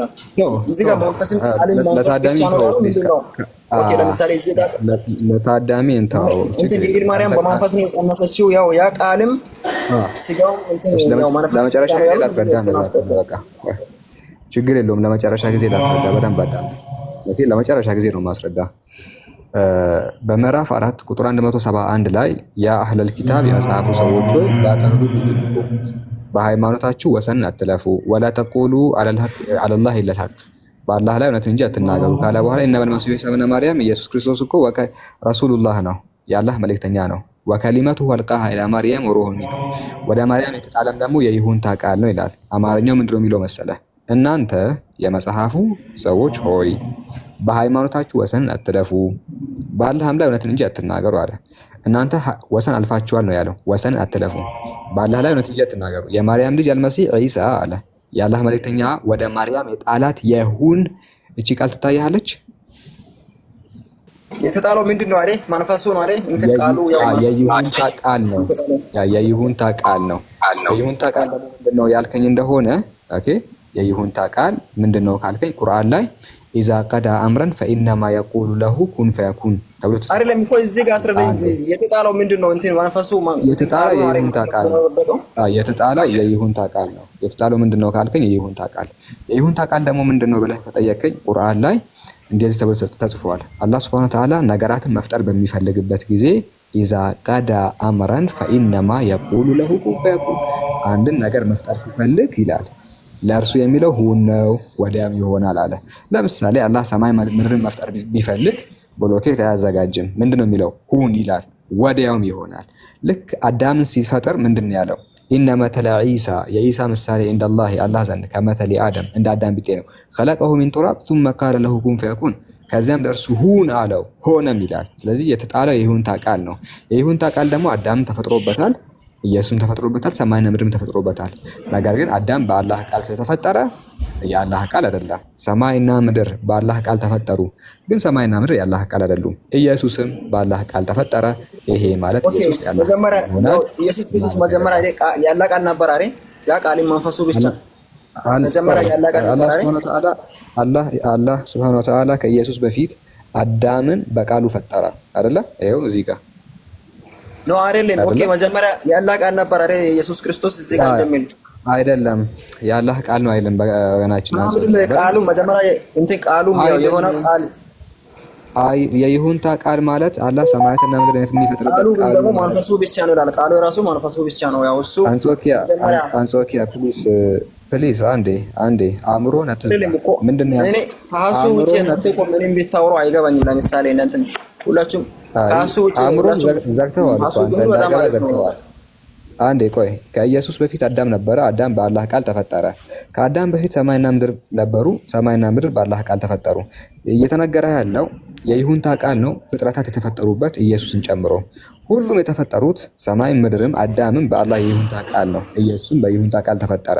አዳም በይሁንታ ቃል ስለተፈጠረ የአላህ ቃል እንደማይሆነው ሁሉ ኢየሱስም በይሁንታ ቃል መፈጠሩ የአላህ ቃል አያደርገውም ነው።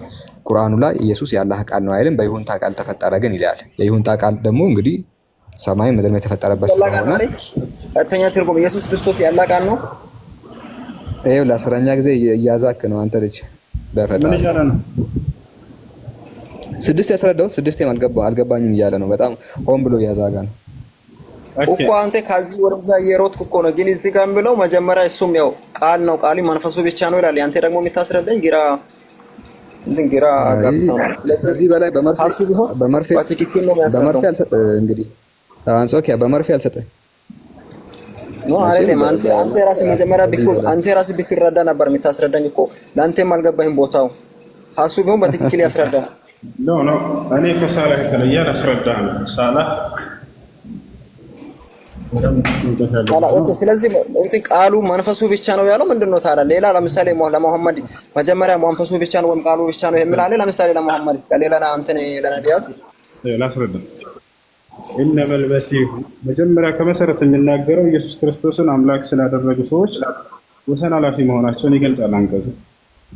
የአህለል ኪታቢ መጽሐፉ ባለቤቶች ሆይ ይላል። ላ ተግሉ ፊ ዲኒኩም ብሎ ይጀምራል። በሃይማኖታችሁ ላይ ወሰንን አትለፉ፣ ወሰንን አልፋችኋል። ወሰኑም ክርስቶስን አምላክ ስላደረጉ ሰዎች እየተናገረ ነው። ጭራሽ ኢየሱስን አምላክ የሚያደርግ ጥቅስ መስሎ ይታያቸዋል። አሁን ስለ ቃሉና ስለ መንፈስ ስለሚለው አስረዳ። ምን ይላል? ኢነመ ልመሲሁ ክርስቶስ ዒሳ ብኑ መርየም ረሱሉላህ የማርያም ልጅ ዒሳ እርሱ የአላህ መልእክተኛ ነው አለ። ወከሊመቱሁ አልቃሃ ኢላ መርየም ወሩሑን ሚንሁ ወከሊመቱሁ አልቃሃ ኢላ መርየም ወደ መርየም የጣላት የሆነችዋ የሁን ቃሉ ብሎ ተናገረ። የጣላት የሚለው ማኑን ነው? ቃሉን ነው። ገብቶሃል አይደለ? ያቺ ቃሉ ምንድነች ታዲያ ከተባለ በሌላ ቦታ ላይ መልአኩ ገብርኤል ለማርያም መጥቶ በስራትን ሲነግራት ጊዜ ሁን በሚለው ቃሉ ልጅሽ ይፈጠራል ብሎ ነግሯታል። ገብቶሃል? ቁርአንን ቁርአን ይፈተዋል። ቃሉ የተባለው ምን አይነት ቃል ነው ከተባለ ንግግር ነው። ያ ንግግር ታዲያ በማርያም ማህፀን ውስጥ አድሮ ሰው ሆነ ማለት ነው ወይ? አይደለም። በቃሉ ኢየሱስን አስገኘው ማለት እንደሆነ ሌላ ቦታ ላይ ተናግሯል። ማርያም ምን አለችው ለገብርኤል? ቃለት ረቢ አና የኩኑ ሊ ወለድን ወለም የምሰስኒ በሸር ያርላ ቃለ ከዛሊከ ላሁ የኽሉቁ ማ የሻ ኢዛ ቀዳ አምረን ፈኢነማ የቁሉ ለሁ ኩን ፈየኩን አላት። እኔ ወንድ ነክቶኝ የማላውቅ ሲሆን እንዴት ለእኔ ልጅ ሊኖረኝ ይችላል ብላ ጠየቀችው። ማን? ማርያም። ማንን? ገብርኤልን። ምን ብሎ መለሰላት? ልክ እንዲሁ አምላክሽ አላህ ያሻውን ይፈጥራል አላት። ከሚፈጠሩ አካሎች እንደሆነ ልጇ ከነገራት በኋላ በምን መልኩ እንደሚፈጠር ሲነግራት ምን አለ? ኢዛ ቀዳ አምረን ፈኢነማ የቁሉ ለሁ ኩን ፈየኩን። አምላክሽ አላህ አንድን ነገር ለመፍጠር በፈለገ ጊዜ ኩን ይለዋል፣ ወዲያውም ይሆናል አላት። አየህ ይለዋል የተባለው ይሄ ምንድነው? እቺ ሁን የምትለዋ ቃል ማለት ነው። በሁን በምትለዋ ቃል ልጅሽን ያስገኘዋል። ወንድ አንቺን መንካት መገናኘት አይጠበቅበትም ነው መልእክቱ። ስለዚህ ሁን በሚለው ቃሉ ነው ያስገኘው። ታዲያ በዚህ ቃል ሁን በሚለው ቃል የተገኘ ሌላ አካል ከኢየሱስ ውጭ አለ ወይ ከተባለ አዎ፣ አዳምንም ሁን በሚለው ቃል ነው ያስገኘሁት ብሎ አላህ ይገልጻል። ገብቶሃል አይደል? ምን ይለዋል ስለ አዳም? ኢነ መሰለ ዒሳ ዒንደ ላሂ ከመሰሊ አደም ኸለቀሁ ሚን ቱራቢን ሱመ ቃለ ለሁ ኩን ፈየኩን። አዳምን ሁን አልኩት ወዲያውም ሆነ አለ። ልጅሽንም ሁን ይለዋል አላህ ወዲያውም ይሆናል ብሎ ገብርኤል እንደነገራት ማለት ነው። አየህ በቃል ሲባል ጊዜ ሁን በሚለው ቃሉ አስገኘው ለማለት እንጂ ቃል ራሱ ሄዶ በማርያም ማህፀን ውስጥ አድሮ ሰው ሆነ ማለት አይደለም። በቃሉ አስገኘው ማለት ነው። የአላህ መንፈስ ነው አይልም። አሁንም ከእርሱ የሆነ መንፈስ ነው የሚለው ነው። የአላህ መንፈስ ቢል ራሱ ችግር የለውም። እርሱ ያለው ማንን ነው? እርሱ ያለው ማንን ነው? አዎ ከእርሱ በሆነ መንፈስ ይላል። እርሱ የተባለው አላህ ነው። ከእርሱ በሆነ መንፈስ የሚለው ምንድን ነው ታዲያ የሚያስይዘው ከተባለ ቃሉስ የማን ነው? እንትን ቃሉ በአላህ ቃል የተፈጠረው ለማለት እንደሆነ አሁን አስረዳ። በሌላ አንቀጽ ላይ አላህ ሁን በሚለው ቃሉ ልጅሽን ይፈጥረዋል ብሎ ነግሯታል መልአኩ ገብርኤል። ገብቶሃል አይደል? በአላህ ቃል የተፈጠረው ለማለት ነው እንጂ አላህ ቃል ነው እሱ ኢየሱስ ራሱ ለማለት አይደለም። እኔም አሁን የፈለኩት እሱ ነው። ያው ቃልም ያላ ነው መንፈሱም ያላ ነው። ያው ያ ቃልም እኛ ጋር ደግሞ ያ ቃሉ ሲጋ ሆነ ብለን ነው የምናምነው። እኔ እንደዚህ እንትን ማስረዳት ነው የፈለኩት። አሁን ላስረዳሽ። ስለዚህ አሁን ገብቶሃል አይደል? በአላህ ቃል የተፈጠረ ለማለት እንደሆነ ተረድተሃል አይደል?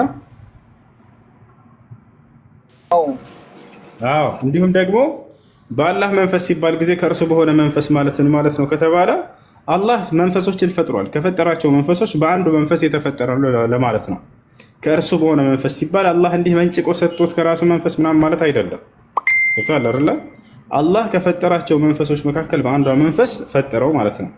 አሁንም ልክ እንዲሁ ታዲያ ልክ እንደ ኢየሱስ በአላህ መንፈስ ተብሎ የተገለጸ አለ ወይ ከተባለ አዎ አለ። አዳምን አላህ ከመንፈሴ እያለ ይገልጸዋል።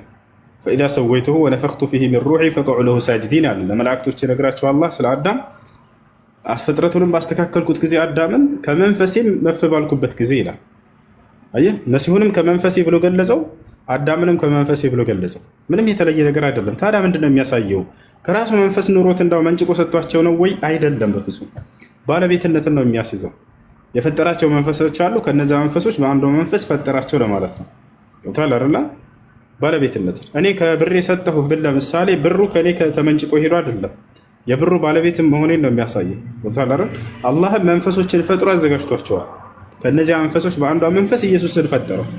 ማን ነው ያችን መንፈስ የወሰዳትና ወደ ማርያም ዘርቶ የመጣው ከተባለ መልአኩ ገብርኤል ወይም ጅብሪል ዓለይሂ ሰላም እርሱ ነው። ገባህ? አዎ። ስለዚህ ያው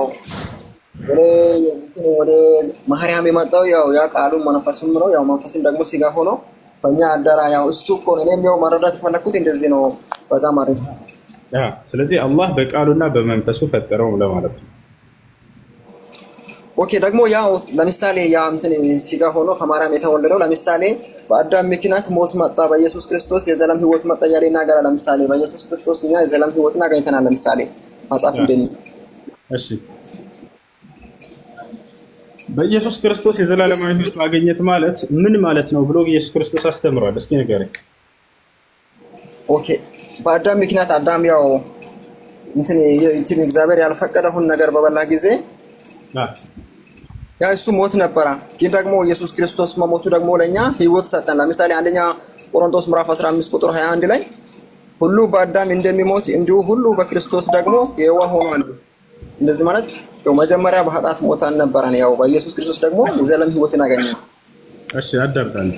አሁን ስለ ዘላለማዊ ሕይወት እያወራን ያለ ነው። ኢየሱስ ክርስቶስ የዘላለማዊ ሕይወት የሚገኘው በምንድን ነው ብሎ አስተምሯል? አው እዚህ ጋር ኢየሱስ ክርስቶስ መሞቱ ያው ለኛ የዘላለም ሕይወትን ሰጠ እኮ ለአዳም በፈጣሪ ሁሉም ሰው በአዳም እንደሚሞት ደግሞ የዋህ ሆኗል ማለት ያው ኢየሱስ ክርስቶስ የዘላለማዊ ሕይወት እንዴት እንደሚገኝ አስተምሯል አይደለ? እስኪ መጽሐፍ ቅዱስ ከያዝክ ዮሐንስ ወንጌል ምዕራፍ 17 ቁጥር 3 ነው የሚለው። እስኪ ይዛል መጽሐፍ ቅዱስ ሳላ አውጣልህ ያጣላ እዛ ጋር ኢየሱስ ክርስቶስ ሰዎች የዘላለማዊ ሕይወትን እንዴት እንደሚያገኙ በግልጽ ቃል አስተምሯል። ምንም በማያሻማ መልኩ አሁን አንብበልን እዚህ ጋር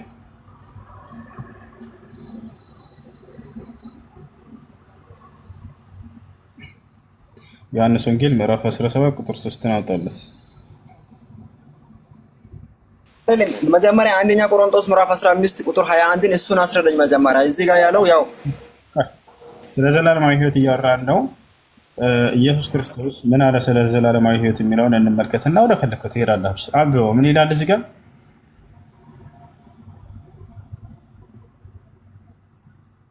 አንብበው።